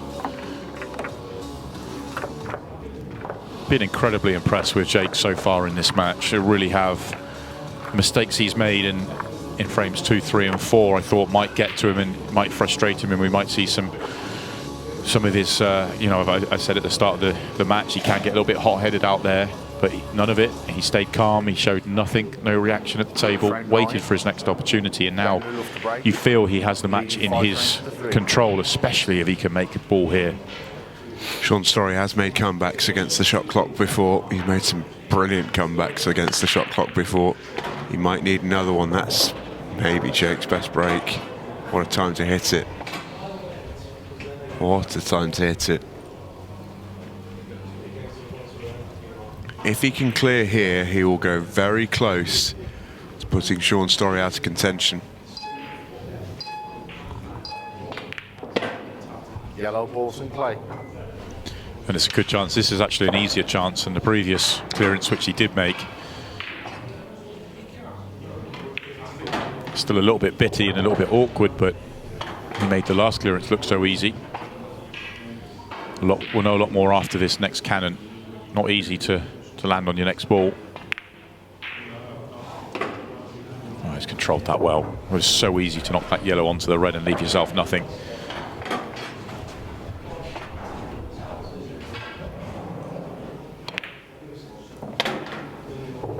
Tell you what, when he is in amongst them, he's got a lovely little touch about him, hasn't he? Yeah, really good control. And only thing you would say is he's not remotely thinking about the match clock here. You can tell by the pace he's playing these shots. Might just leave Shaun Storry enough time, but he is really up against it.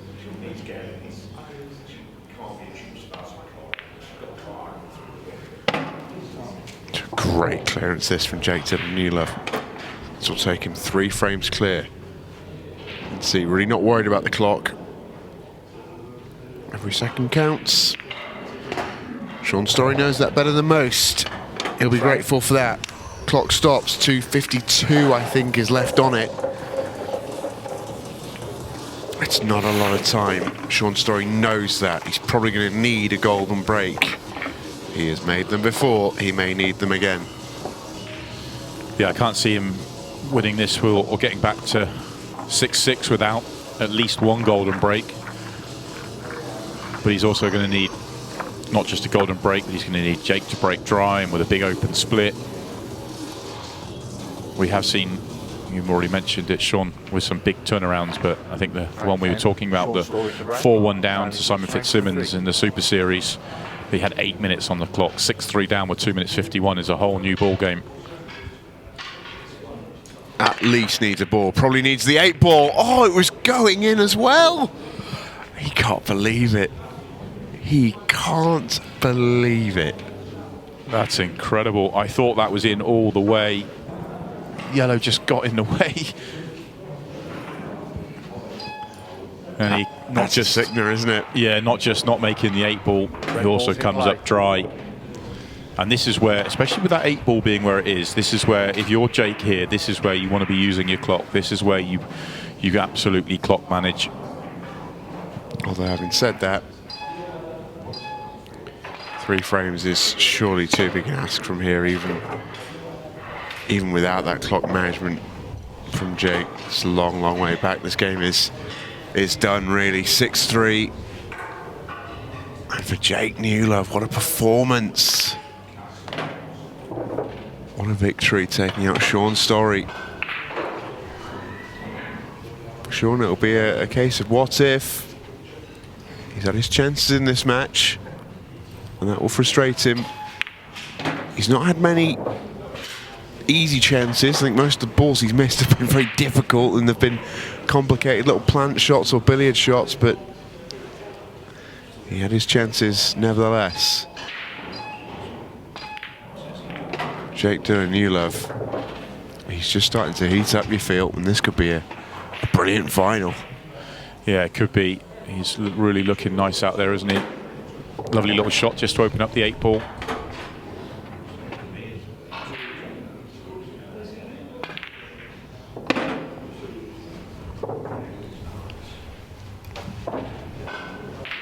This for 7-3. Jake Newlove is all but there with a minute left to play in this match versus Shaun Storry. What a good performance in these last few frames since that sort of 15-minute mark rather, when they were all square. I remember he was 3-1 down, I think, at one stage as well.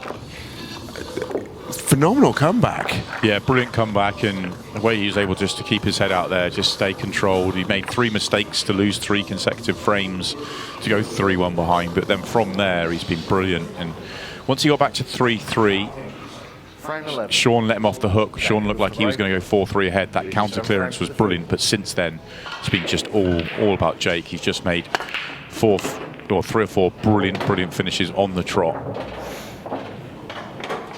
Yep, and he'll be able to see the game out here. Doesn't need to make all the balls. 50 seconds, 3 or 4 shots, and he can play with some degree of freedom here. Yellow balls in play. Playing some highly aggressive cannon there, didn't quite come off, but he'll try again.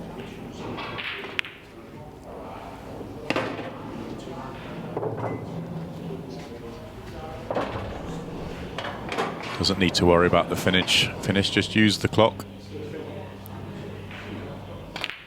Well, he's still trying. Yeah, fair play to him. I think Shaun's going to concede. He is. Brilliant performance from Jake Newlove then, who advances through past autopilot Shaun Storry. A disappointing defeat for him. He had his chances, did Shaun, but what a win for Jake Newlove, who can count himself very, very pleased.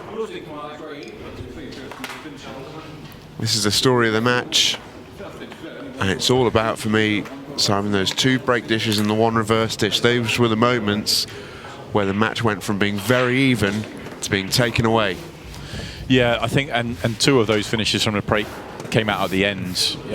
From 3-3, there was a lovely counter clearance to go 4-3 up for Jake, and then the next frame, Shaun had the first opportunity, missed first ball, and then Jake probably made the clearance of the match after that miss, and then he went break dish, reverse dish, and it was just brilliant stuff from Jake. The thing that impresses me the most, I've seen a lot of Jake play, was just the way he managed to stay so composed, having made those 3 early mistakes.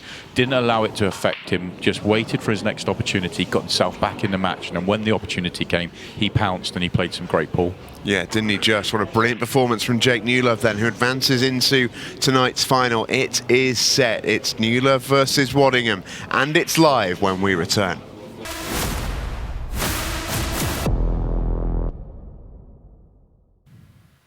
Welcome back to the Ultimate Pool Masters. What a performance from Jake Newlove. He takes his place in tonight's final up against Craig Waddingham.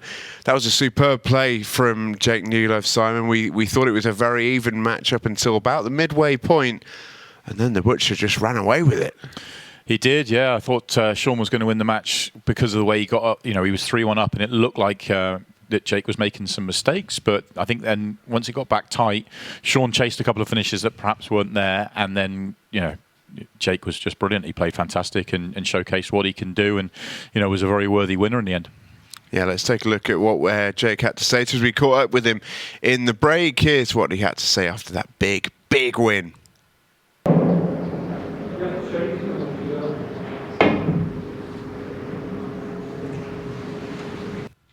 Yeah, joined by Jake Newlove. Jake, congratulations first of all on a big win for you there. That's a very decent opponent you've knocked out. You must be absolutely thrilled. Yeah, I'm very happy with it. Handled the last 10 minutes better than I thought I would.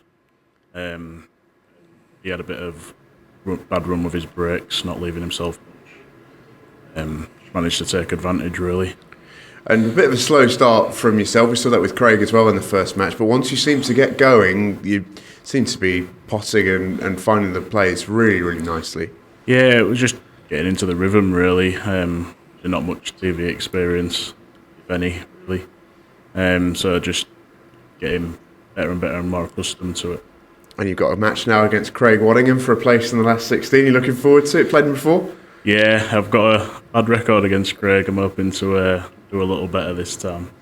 Hopefully get a win. I wish you all the very best luck, mate. Get it. Thank you very much. Thank you. Well, he's really, really pleased, Dylan-Newlove, and rightly so. He's really done well there. As you mentioned, not a huge amount of TV experience, if any. So you sort of forget now, Simon, we've been doing this competition a little while now, that we're still seeing players who aren't all that used to the bright lights and the TV cameras, and he looked at home out there for that level of experience. He did. I think players are getting more and more used to the fact they're playing on streams, so with cameras around and that sort of thing. But then it's another level when you're playing on TV. It's a few more cameras and more exposure, more people watching. But yeah, I completely agree. Jake just looked really calm and composed out there. He certainly did. Well, our final is set. Let's head out into the arena here then. It is almost time to go between two top players who have played each other once or twice as well. There it is, the final. Craig Waddingham versus Jake Dylan-Newlove. Jake mentioned there he had played Craig a couple of times. He gave us a further nugget of information after we finished the interview, and that he's played him 3 times precisely. And for a player of Jake Newlove's ability, I was amazed by this. Never won a frame. Yeah, I was a little bit surprised by that myself. He said it was 4-0, 4-0 and 7-0. So he'll be pleased to get the first frame on the board whenever that comes. Yeah, final parting words for him. Good luck, mate, but yeah, just get that first frame and that'll settle you down. He also got the first chance here as well. Yeah, he also added that it was a few years ago that those 3 matches happened, so it's been a few years since he's played him. I'm sure it won't be too much on his mind, as in he's a much different player now than he was 3-4 years ago, proving all the time. Yeah, these two from relatively similar necks of the woods. They played each other in a couple of local competitions as well.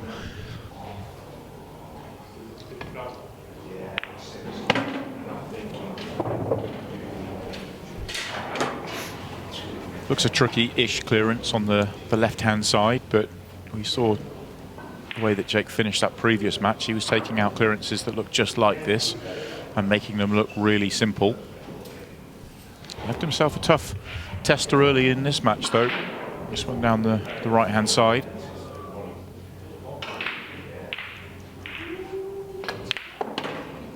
Absolutely fires it in. Never in doubt, was it? Looks on fire at the moment. He's such a good curist. He really does get through the ball beautifully, and you're always surprised when he misses a ball. Or I certainly am, where he cues. Now he's eyeing up a plant. There's a big gap between these balls. This is difficult. Oh, he could get through to the one nearest the pocket. I thought he could only see the one with the 2 yellows. That makes a big difference, because it opens up the pocket for the one next to the 2 yellows. No, I think he gets through to the middle here. I think he's all right. Just thought this might be a little bit tight, but he is okay. Where he's really excelled tonight, Jake Newlove, it's his little touch shots, isn't he? His little bounces around balls and those really cute little finesses in and amongst several colours. His little positional shots have been absolutely superb. Doesn't strike you, especially with the way he breaks as a sort of touch player, but he really is all about that, isn't he?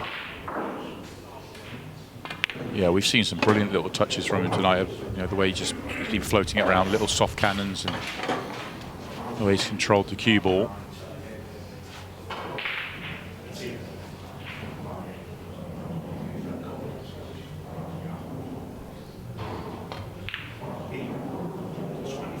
Yeah, never in doubt, was it? He's got those doubles nailed now. Struggled at the start of the match against Shaun with a double. And I think he's just a little laugh with Craig Waddingham there. That's the first time he's ever won a frame against him. And he goes 1-0 up. Yeah, I think both players may have known about it. Reminder of who we are dealing with, the man from Hull, the Butcher. Had a brilliant event in the Under-23 Nations Cup where he won it all. And that National 7 Singles Champion is a competition he was talking to us a little bit earlier about, Simon. It's not one that I don't think we were too familiar with, but it's a decent level, some very, very good players within it. Yeah, I think he's through the county structure playing for East Yorkshire, an event that's been won by Clint Jansen. In fact, I think he's gone in off this break. I think Clint might have won it twice, and Jake's won it twice. And I think Clint beat Jake in one of the finals.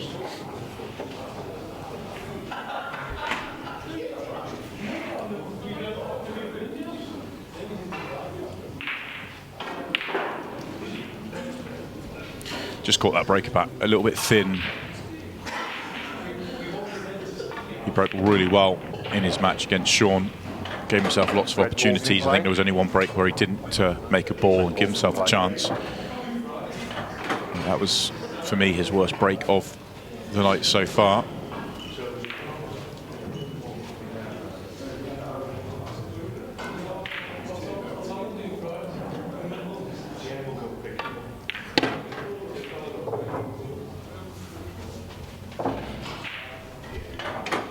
In Waddingham, for what it's worth, we've just seen Jake put on a brilliant display in the end against Shaun Storry there, but worth remembering, Craig Waddingham was brilliant against Ryan Davies.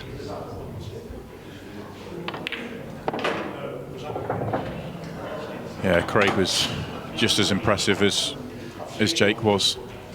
Didn't get pushed as much on his side, on his opponent's side of the table early on, but didn't let Ryan get much of a look in the match.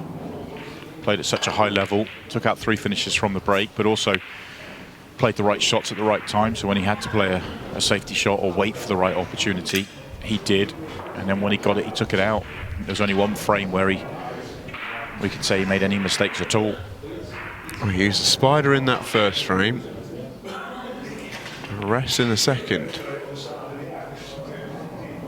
First match, I should say. I noticed that. I think he was playing the rest shot with his right hand. Yeah, right-handed with the rest, but left-handed with the cue. That's a little quirk of Waddingham. Do you see that from time to time?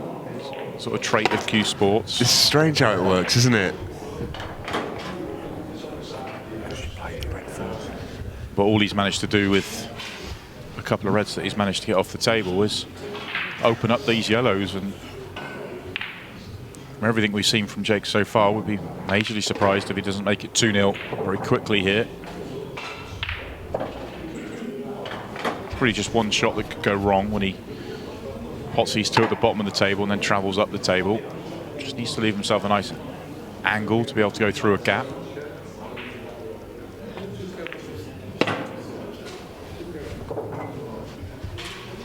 Maybe a touch straight, difficult to say without being right behind it. Might be able to just punch this through. He was a touch straight, and he's a long way short now. Yeah, a long way off, isn't he? Can he get to that one nearest the right centre pocket? Oh, he's tapping, sarcastic tap of the floor with his cue. Probably suggests he can't. He's having a very good look. Just shows how precise you need to be at times. If he was 1 inch less on his previous positional shot, he would have drifted in between the gap between the red and the 8 ball. Had a choice of 2 balls. He left himself in a position where he had to play a much more difficult positional shot, and he's come up short because of it.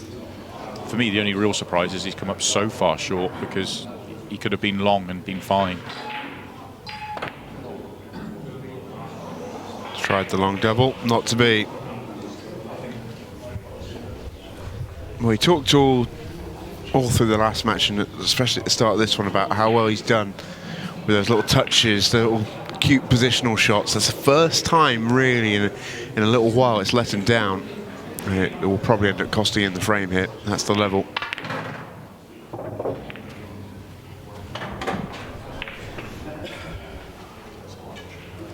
Yeah, both players with a good opportunity to win this second frame.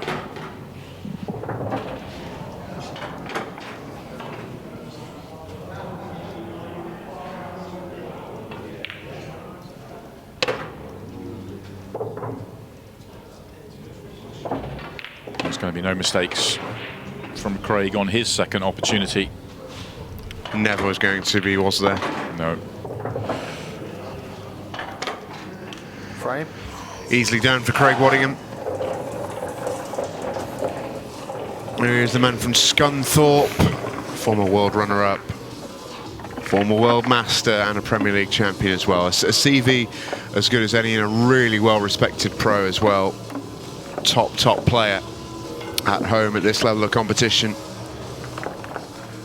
And he will fancy himself heading into the latter stages if he can get there. Big if though, he's got a big game up against him here. Yeah, he really has, but that list is brilliant, isn't it? That little profile list there. Yeah, and that doesn't take into account all the smaller tournaments that he would have won plenty of, you know, that when you've got highlights like that, that's what you focus on. But for a lot of players, you know, they'd be pleased to have his sort of B CV, if that makes sense. Yeah, and he's also a player that likes to play and has played a lot of money matches, a lot of big money matches, and he's done very well out of that as well. Yeah, a couple of legendary ones of those as well.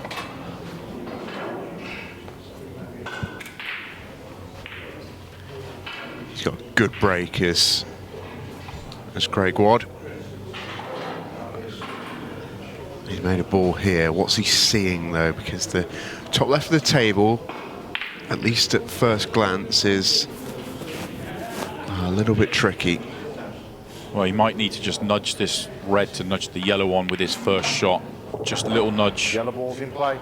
Well, he hasn't played that with a huge amount of pace to nudge it, so I wonder if that yellow still goes past the red at the top of the table.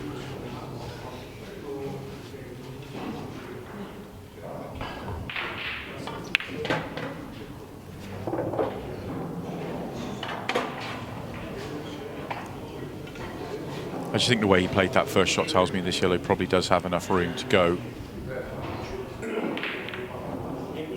Yeah, he's played on it, so no problems at all. It looks tight to me, but the person with the best view in the house is Craig Waddingham.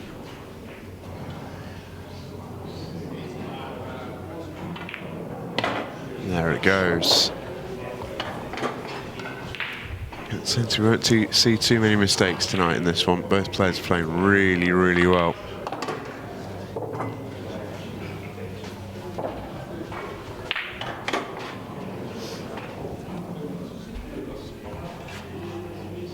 I think he'd would have liked a little bit more angle on this yellow, but still force it round.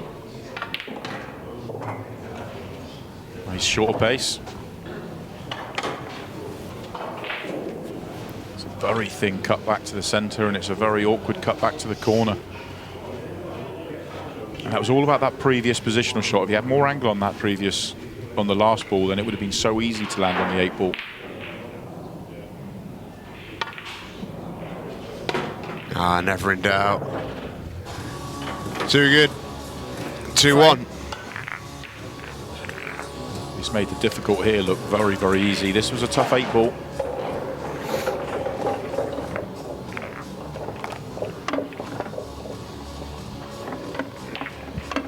This is what Craig Waddingham and Dylan-Newlove are trying to join the last 16 of the Masters. First one up, week 17 of the competition. This is in a month's time almost now, a little bit over, 6 weeks. Jordan Shepherd versus Chris Melling, Phil Harrison versus Rob Chilton. Oh, what a first round of last 16 matches that is. Dylan-Newlove to break. Yeah, that's a night not to be missed. It really isn't. Jake's first break in this match wasn't his best. Went in off, caught the yellow a little bit thin, Much better this time, much better contact. And he's made a ball because of it. Only just, though. Only just. Just looking at the quick look at the table, I was thinking this is going to be a really good chance for him, but the way these balls at the top of the table have landed are not ideal. Reds look really nice and comfortable at the bottom end of the table, but those two reds at the top end are difficult and difficult to solve as well. And the yellow at the top is also a problem if you go yellows.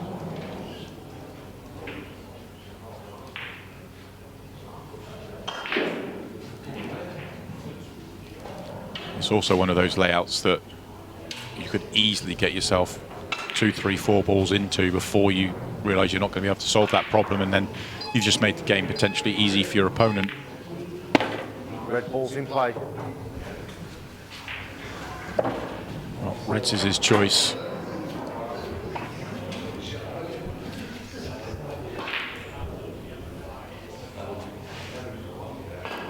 Maybe trying to force this up the table now to try and get into those 2 bad reds.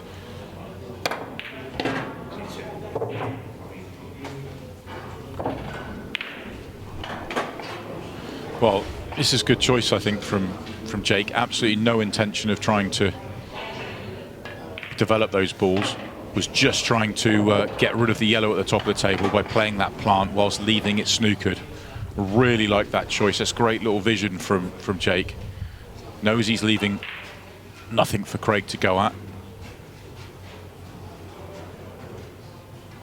Yeah, the only option of Craig's on this right side of the table. I don't think Jake will really mind that, because it could free up his red. Oh, what a shot. That's such a good shot. It's brilliant. It really is. Squeezes it in off the red. I did not think that was remotely on. That's so good from Craig Waddingham. Yeah, and Jake may well have been thinking about trying to block all the yellows off, but I'm sure when he walked away from the table, he was fairly happy that, you know, that he was only leaving that one chance on for Craig. It was high tariff, and Craig has made it. Just such a good shot, isn't it? And that shows the confidence that he's playing at right now. He's really feeling it, is Waddingham. You know, this is the sort of performance that you absolutely believe is, you know, a former World Master, World Championship finalist. This is the level you play at.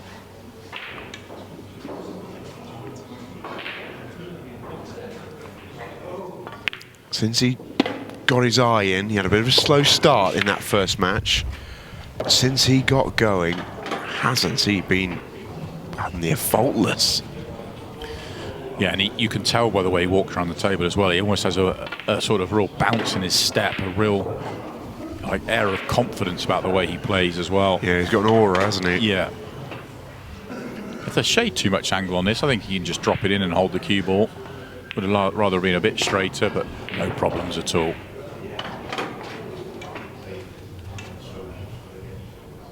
Some level this from Craig Waddingham. Some level this. 3-1. Frame. Jake Dylan-Newlove hasn't made a mistake in this match, really. He let Craig Waddingham in there, but was perfectly happy for him to do so. Craig Waddingham says, well, you'll regret that. Reminder of quarter 2, that second last 16 draw. Carl Sutton versus Sam Bircher. Winner of that will play the winner of Josh Kane and Declan Brennan. Declan Brennan, one of the performers of the tournament so far. He was ruthless in that Group 8 mix. And the winner of those 4 will play the winner of the top 4 in the semi-final. Yeah, another great lineup of 4 in a very different way. Some of the up-and-coming stars of the game. Yeah, if Group 1's some of the more established names in the sport, Group 2 is sort of the next generation almost, isn't it? What a break. Oh, and he's gone in off, would you believe that? Foul. It's such a good break. Ball in hand. And it's not as even if he's screwed in off here. He's off the top cushion and into the middle pocket. Such a ridiculous angle as well. So unlucky. Oh, that's a great replay as well to get his reaction. That's probably as unlucky a break as we've seen so far in this competition. He's that's probably for me his best break of the night in terms of quality of contact and split and power and everything else. Makes a few balls and very unfortunate going off, and just what Jake needed really. He went 3-1 behind in his opening match, having made 3 mistakes. Slightly different in this match, going 3-1 behind in terms of only really half a mistake from Jake in those frames to lose 3 on the trot.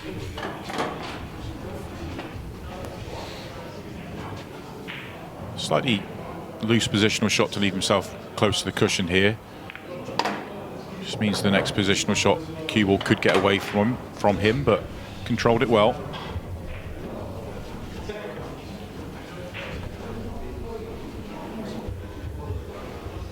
It's such rank luck for Craig Waddingham, isn't it? Because it was such a good break. It was inevitable whoever got first chance would win this frame. It's another nice little touch with the spin from Dylan-Newlove. He's got this to the top corner now. Just needs to be quite cute with where he leaves the cue ball here. He's working harder for the last 3 balls in this finish, all because of leaving himself way too close to the right-hand side cushion 3 balls ago.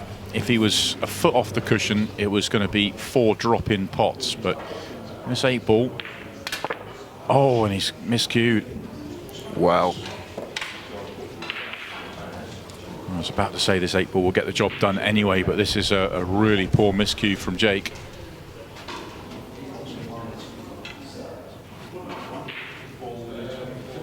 See the chalk is left on the table. Hit table first. I think the cue ball's just come far enough for Craig Waddingham. Wants to be on the one just at the top of that line in the triangle area. If he has to play the one he's nearest to into the middle pocket, much more delicate shot. Of course, he doesn't actually have to take on the pot. He could just play the snooker. Yeah, I was thinking that. I think he probably will. It's an easy enough one to read.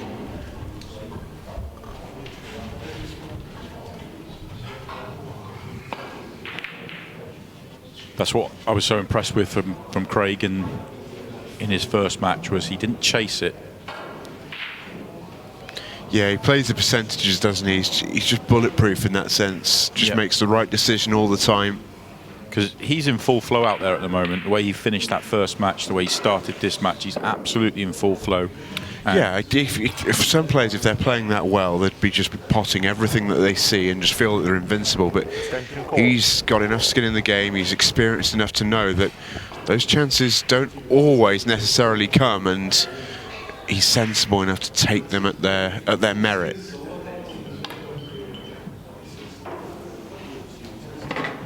Foul. Not to be. Ball in hand. Time running.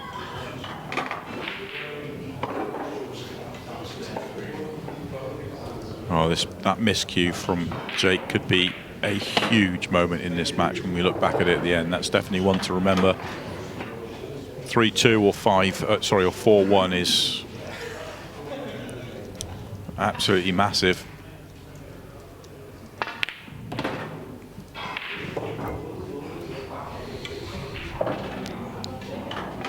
It's such a signal for him as well, because he's done so well to get into that position. And you just know if you give this man a chance on the form that he's on, he will punish you. Jake Dylan-Newlove knows that better than most. 4-1 to Craig Waddingham. Here's quarter 3. As it stands, take a look at those 2 names there towards the bottom of the draw. Winner of this one will go into the last 16. They will play the winner of Group 12, and you're really excited for Group 12, I know, Simon. Aaron Davies, Shane Thompson, Zach Shepherd, John Chambers.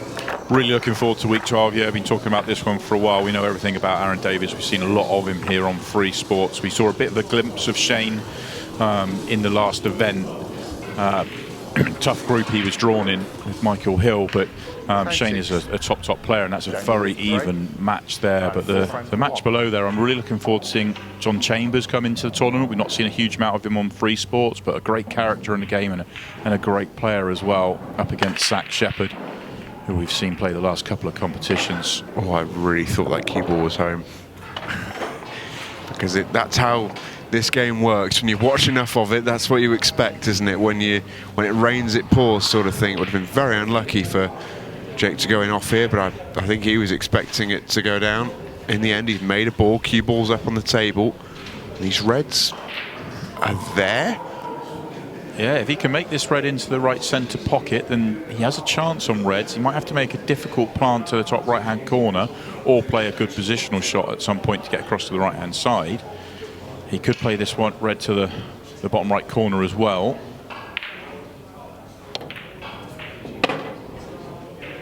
Red ball's in play. Okay, the chance is here for him now. 8 ball's not a big problem into the right, well, left centre.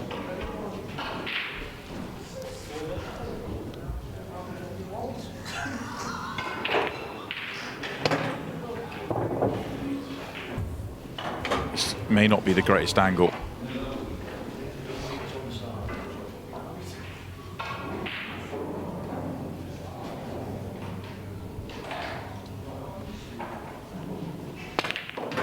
Couldn't avoid the cannon on the yellow. So has to play this plant at the top of the table from distance. Yeah, tough shot. Sort of shot that you get when things are just going against you.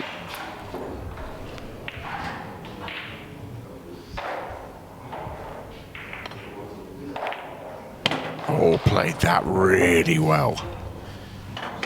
Could have come out kinder though. Has played it well, but left himself too thin on this red to the top right-hand corner and too thin on the yellow to the, onto the red into the left centre pocket. Both have real problems positionally, and you have to leave a good angle on your last ball to land nicely on the 8 ball. So still plenty of work left for these 3. Yep, no guarantees.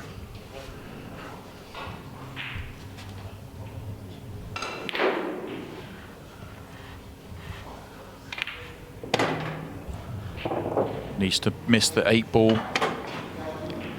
Trouble. Yeah. Big trouble. Very difficult.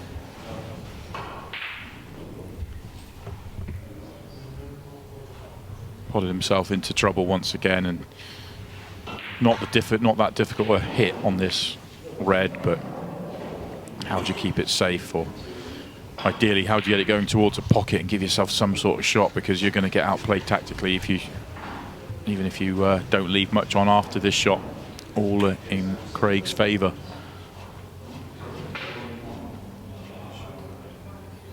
Craig doesn't need these extra chances. Is he using the jaw here? Might be. Oh, he has used the jaw, trying to get it going towards the top right-hand corner.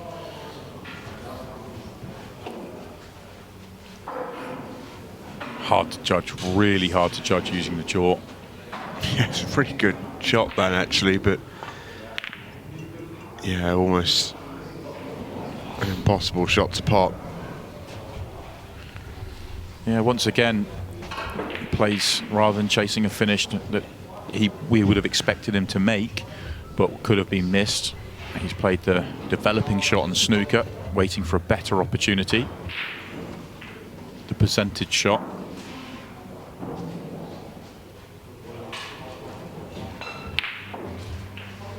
Looks like a potential 1-cushion escape, but you're going to be coming towards the red in an angle where it's very difficult to get it going towards a pocket, which is what Jake's going to be hoping for. So it's a bit of hit and hope. Oh, he nearly did it. Decent effort. Now then, Craig Waddingham has a chance to go and win the frame. And it's a good chance from here. That wasn't far away, was it?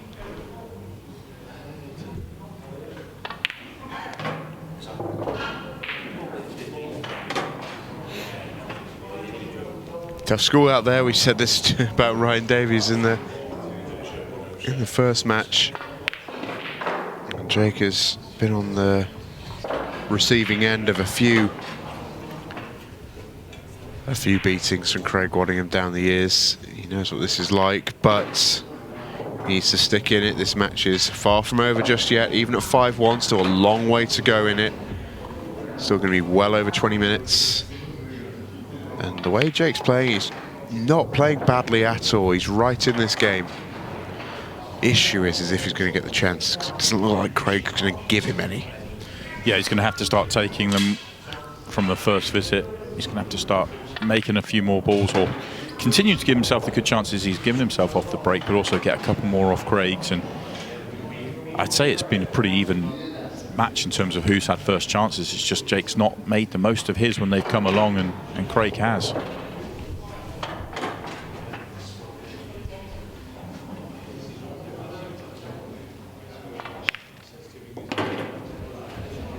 This for 5-1, 3 frames from home for Craig Waddingham. Never in doubt. He's a man on a mission tonight. And we're going to take a quick break. Don't worry, you won't miss a ball of tonight's final. This match resumes when we return.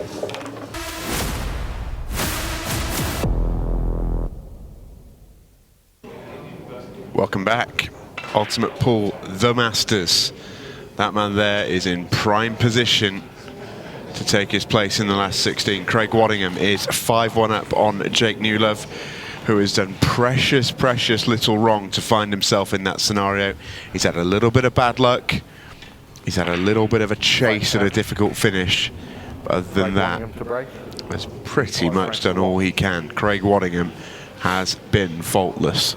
He's been brilliant. He really has, all the way through, to be honest with you. There's one frame, second frame of the night was the only frame where he probably didn't play a particularly good frame. The rest of it, he's been all but perfect. What a break as well, by the way. He's sort of gone under the radar a little bit with how well he's been in open table, but he's breaking so well at the moment. You know, majority of the pack north of the table. You'd make him an enormous favourite here to go and win the frame. And you'd make him an enormous favourite to go and win the match. That's not come out kind, though. I think he's still got the yellow to the top right, but he's got a little bit of work to do in this frame here. Yeah, and the 8-ball, just looking at the 8-ball, first glance I thought the 8-ball went comfortably, but I think the 8-ball's a bit more of a problem ball as well if he can get that far.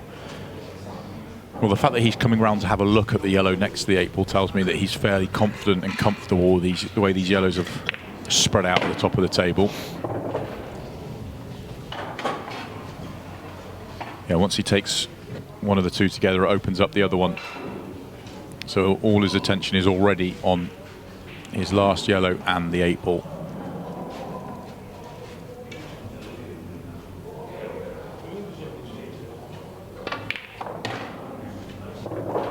It's a nice little shot to open everything up. It looks a little bit easier from here, but yeah, as you say, 2 balls at the bottom half of the table, yellow and 8-ball. Those are the ones that he will be focusing a lot of attention on. Now, the yellow goes to the bottom left corner. Red's not in the way, but you have to leave the absolute perfect angle then to be able to go into the 8-ball. And if he tries to move it earlier, not guaranteed to be on the next yellow. So interesting decision coming up for Craig. I'm just wondering, I mean, he's having a good look at that yellow that's nearest the centre of the table. I'm just wondering if he's having a look at that and thinking if he leaves that as his second last yellow, fairly straight, can he give himself the angle he needs on that yellow at the bottom? And I think the angle he probably needs is just short of straight. If he's just short of straight, use the left-hand side cushion. Yeah, you can just see it now where he's placing this, where he's just pretending to queue up. Use the left-hand side cushion. It just gives you more margin of error.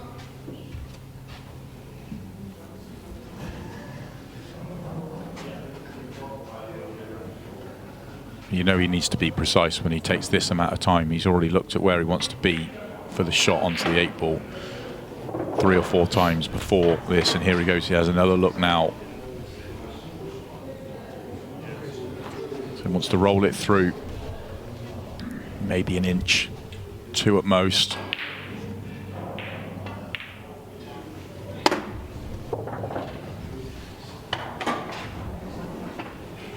And he probably wants to catch the 8-ball. If he comes off the left-hand side cushion all he can see of the 8 ball is half ball. If he flicks off your half ball, quarter ball, he's going to leave it onto the bottom left-hand corner. Well, he's hit the red, but it still worked out beautifully for him. Yeah, that'll do. Craig Waddingham worked his way through that finish so clinically. And when things are going for you, they tend to go for you. Little bit of luck on that one, but he won't mind a bit. Let's have a look at the final quarter of this Masters draw then. First time I've seen this tonight. This is what we've got to look forward to in a fortnight. Stevie Dempsey against Neil Raybone. Half-Hand Dad versus Brian Halcrow. Great little group, that one. Group 14 is probably, all in all, the best group of the tournament. Omar Munshi, Carl Boyce, Scott Gillespie, John Rowe. 3 world champions alone, I think, in that group. And then Michael Hill, Shaun Chipperfield. The first match of the group after. Oh, yes, please. Yeah, some big players still to come in this competition and some incredible matchups still to come in the first round. Can't wait to see it all unfold. Jake's got some real problems here. Depending on how the results go, we could have 3 matches in a row in the competition, spread over 2 weeks, all of whom, on either side of the table, contain a former world champion. And a current as well, I suppose. With Yeah, and the current world champion. And that's a last 64. Yeah, absolutely incredible, isn't it? Standard in the strength and depth. To be honest, the strength and depth in the pool world is incredible. There's so many good players playing at such an elite level. But this tournament really is stacked.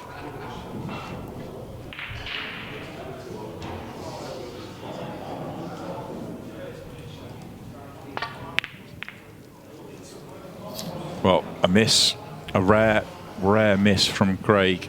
Didn't think we'd see one. I really didn't think we'd see one all night at this rate. He got that ever so slightly wrong.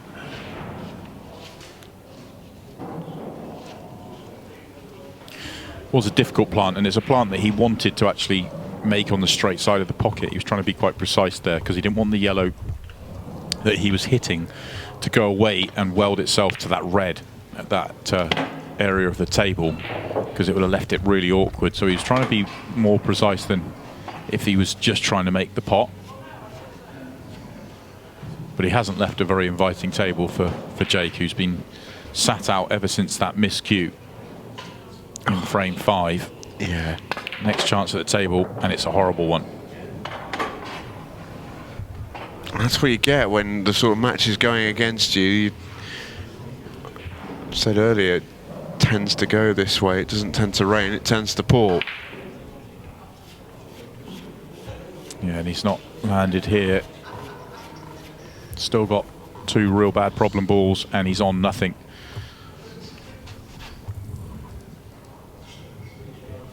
Long plant potentially takes the pocket if he misses. Don't think there's any intention to pot that. He's just taking the pocket. Well, looking at the disappointment, I just wonder if that was an attempted pot. Or is it maybe because he's not maybe covered the pocket for that yellow? Difficult to tell. Yeah, we've been fooled a number of times in this competition by the camera angles, but that yellow, I think, would squeeze off that red at the top of the table, which really can open that top area up quite comfortably. And it goes to say that Craig Waddingham, who's made 1 error all match, and it was a small one, but an error all the same. When you say that he doesn't tend to give you first chances, you don't really want to give him second chances. Although this just got a little bit more difficult. That cannon wasn't perfect. And this is now actually a very tricky finish on yellow. It's a tricky finish on either colour set, really. He may still chase this. He can cut this yellow at the top of the table on. He can play on the yellow at the bottom of the table. That yellow that he has moved to a really awkward position would back double. If he finished just low on it, should be able to double it back. Could double it in the corner if he really wanted to, but extension It'd call. only be if the position was loose. I don't see him trying to cannon it. Very difficult to cannon it.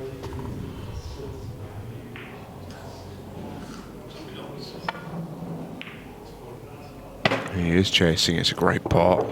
Needs a little bounce. Not going to get it. May just. Well, yeah, it's tough to tell, isn't it? Well, I think the fact that he's eyeing up the next pot tells me that he probably is on this. Looks from the main shot as if he's got no hope, but I think he's on it. Yeah, there you go. Straight down on it. He was fine. Well, this would be some clearance. And it's on now. It really is on. He could play the cannon now as well if he wanted to. Just go through the gap of the 8-ball and the red. Problem is, you're not guaranteed to nudge it on anywhere nice. Well, he's not got the cannon, and I don't think this will cut back from here. Cut back double from here. Yeah, he's left the white in the worst possible spot, really, for that, hasn't he? I think the white won't get out the way quick enough. Maybe. He might have to hit this quite firm. Oh, he's able to straighten it up too much. That's incredible. I didn't think he'd be able to get the white out of the way and he'd end up missing it thin, but he's actually missed it a shade thick.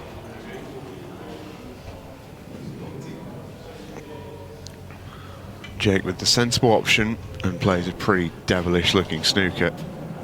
This is very, very tough to get out of. And of course, international 8-ball always got to hit a cushion out of contact as well. This is really tough.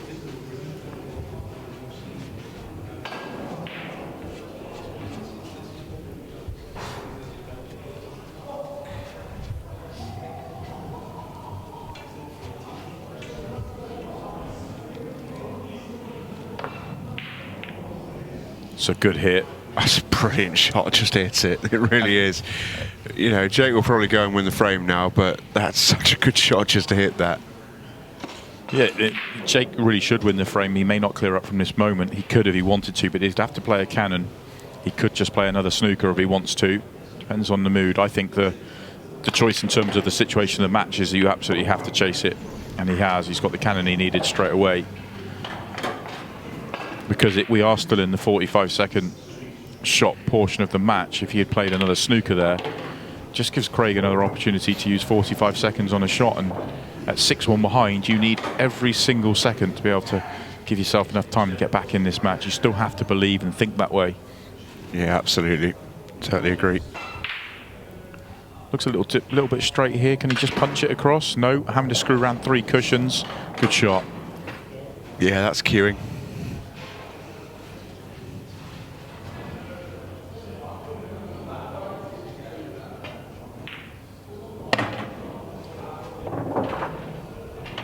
Well, if he is to come back from this, Jake Newlove, and there's absolutely no guarantees at all, he needed that.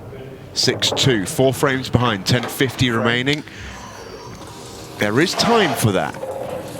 Yeah, he's going to need a couple of big breaks off his own side and quick clearances. He's also going to need some help from his opponent because Craig is actually breaking really, really well now. He was very unfortunate to go in off on a couple of breaks ago, but the other 2 of the last 3 have been fantastic breaks.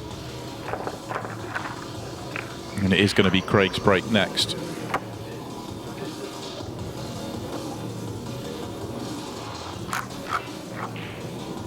At least that stopped the rot for Jake, who had lost 6 frames on the trot up till that point. It's amazing, isn't it, for a player who's generally playing pretty well. Playing very well. It's just the frustration, I think, for Jake will be that big miscue when looked certain to go 3-2 behind, and instead he went 4-1. That was a massive, massive moment. It's a good-looking break as well. 15-second shot clock. First experience of this, of the night for Craig Waddingham, because he didn't need it against Ryan Davies. The match ended before this stage of the match even got introduced, an 8-0 win. So, first experience of it. Wonder how much pressure he feels under. He's taking his extension for his first shot just to figure things out, but these are all there on yellows.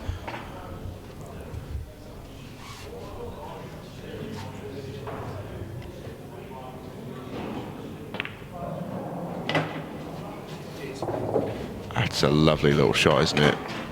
Played that really well. Still needs to play a couple more good positional shots as well, though. It's not easy to land nicely on this next one. He's played on the one on the right-hand side first, so it's going to be difficult to go one on the right, then the one on the left. You know, he's going to make 2 very good shots with good position to get to this 8 ball.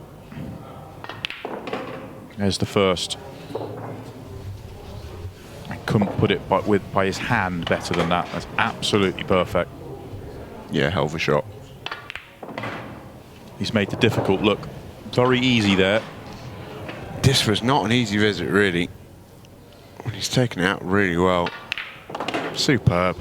Absolutely superb from Craig Waddingham. He goes 1 from home with 8.5 minutes remaining, and if Dylan-Newlove needed some chances from his opponent, he got absolutely no hint of one in that frame. I think Dylan-Newlove, with that smile, tells you a little bit. I think he's resigned to his fate now. Craig Waddingham is almost there.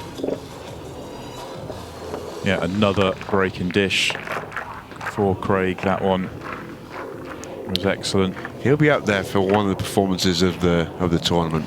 He really will. He's been phenomenal tonight. Yeah, I was thinking that actually. As we look back through some of the groups, we've seen some of the performances, and we've talked about some of the performances. Phil Harrison was incredible. Declan Brennan was absolutely brilliant in his match, but Craig's right up there. As good as anyone has played to get through. Oh, that's so unfortunate. That really is. And that might be Dylan-Newlove's last shot of the tournament, which would be so tough. As I say, considering he's 7-2 down here and it's a little bit of a hammering, he's done precious little wrong to deserve that. Yeah, I'm sure the mistakes he's made on his side of the table will frustrate him, but when you've got a player playing this well against you, it just magnifies those mistakes.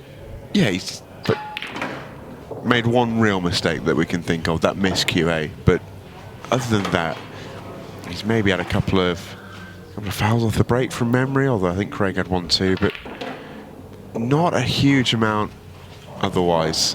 I think Craig has run out of position here. I think that cannon's not quite gone as he planned. White's moved too far to the left. And his out ball, as it was, the one at the top of the table, now no longer is on. He's having a good look at the bottom one of those 2 reds to see whether it goes in the right centre. It must be tight because he was looking for a very long time. And even at 7-2 up, he's not going to chase. He plays the sensible shot. Well, 7-2 down and the clock ticking. Jake Dylan-Newlove should chase here. Good start.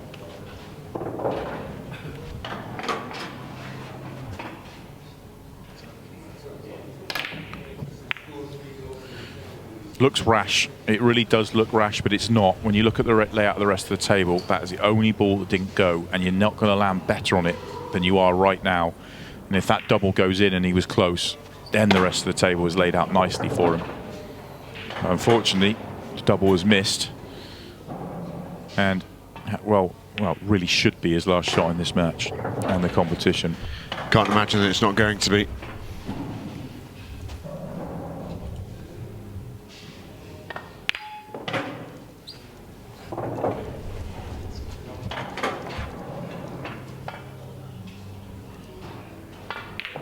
Craig Waddingham with one of the performances of the Masters so far. Near faultless. Only drops 2 frames on his way through to the last 16. An aggregate scoreline of 15-2. And he says hello to the daughters at home as well, I'm sure, who are up late watching. That is a very, very happy man right there. And quite right too. Amazing performance from Craig Waddingham. It really was. 3 breaking dishes. Precious little wrong with anything that he did tonight, following on from maybe that second frame. Yeah, absolutely. I think for me, there was only one real frame in the whole night where he'll look back and think, oh, I made a couple of mistakes there, and he still ended up winning that frame. But the rest of the night, he's been absolutely brilliant. brilliant performance. Lots of aggressive play, lots of great finishes. I think he had 5 break dishes and a couple of reverse dishes. Brilliant stuff from Craig, and I think when Jake looks back at that match, he's just going to look back at that fifth frame and that miscue. Not going 3-2, going 4-1 behind, and your opponent playing the way he was just never allowed to get back into it after that moment. But you have to say all credit goes to Craig, who was breathtaking, really. He absolutely was, and we will hear from Craig Waddingham when we come back.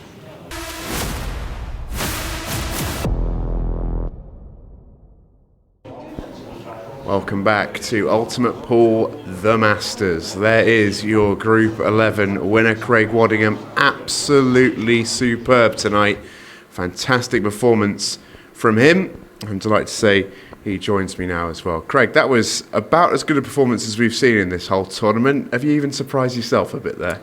Yeah, I have, to be honest. Yeah, I haven't played a competitive pool for a long time, so trying to get into back of swing things, so it's an okay. Yeah, that's an understatement to say the least, because Jake, your opponent there in that final, didn't play badly by any stretch of the imagination, was playing really well coming into it, didn't really make many errors apart from that miscue in the final, just played amazingly well. Yeah, I played good, to be honest. Jake's a bit lucky on a few finishes, but that's Paul. You've got to try and dish him when you get the chances. Felt like to me and to Simon on commentary as well, the key moment felt where not just the miscue, but the couple of frames before where you were put in from the safety from Jake, and you played the shot off the yellow down the rail. That seemed to me like the shot of a man who was really feeling very, very confident. Yeah, it's the only shot he had though, to be honest, because that's the only ball I could see. So I thought, go for it, and if you get it, have a go. Now, I know you've not played a competitive match in a little while, but have you been feeling it in practice a little bit, putting a lot of time in, or is this a little bit out of the blue for you? I've played a little bit, to be honest, yeah, but I've never been a massive practice, so maybe I should try practicing a little bit more and see what we can do. Well, you've got some motivation now. Hey, last 16, you're in that club now. It's a very, very good little club to be in. Got your eye now on that final, I bet. Yeah, why not? Let's go for it.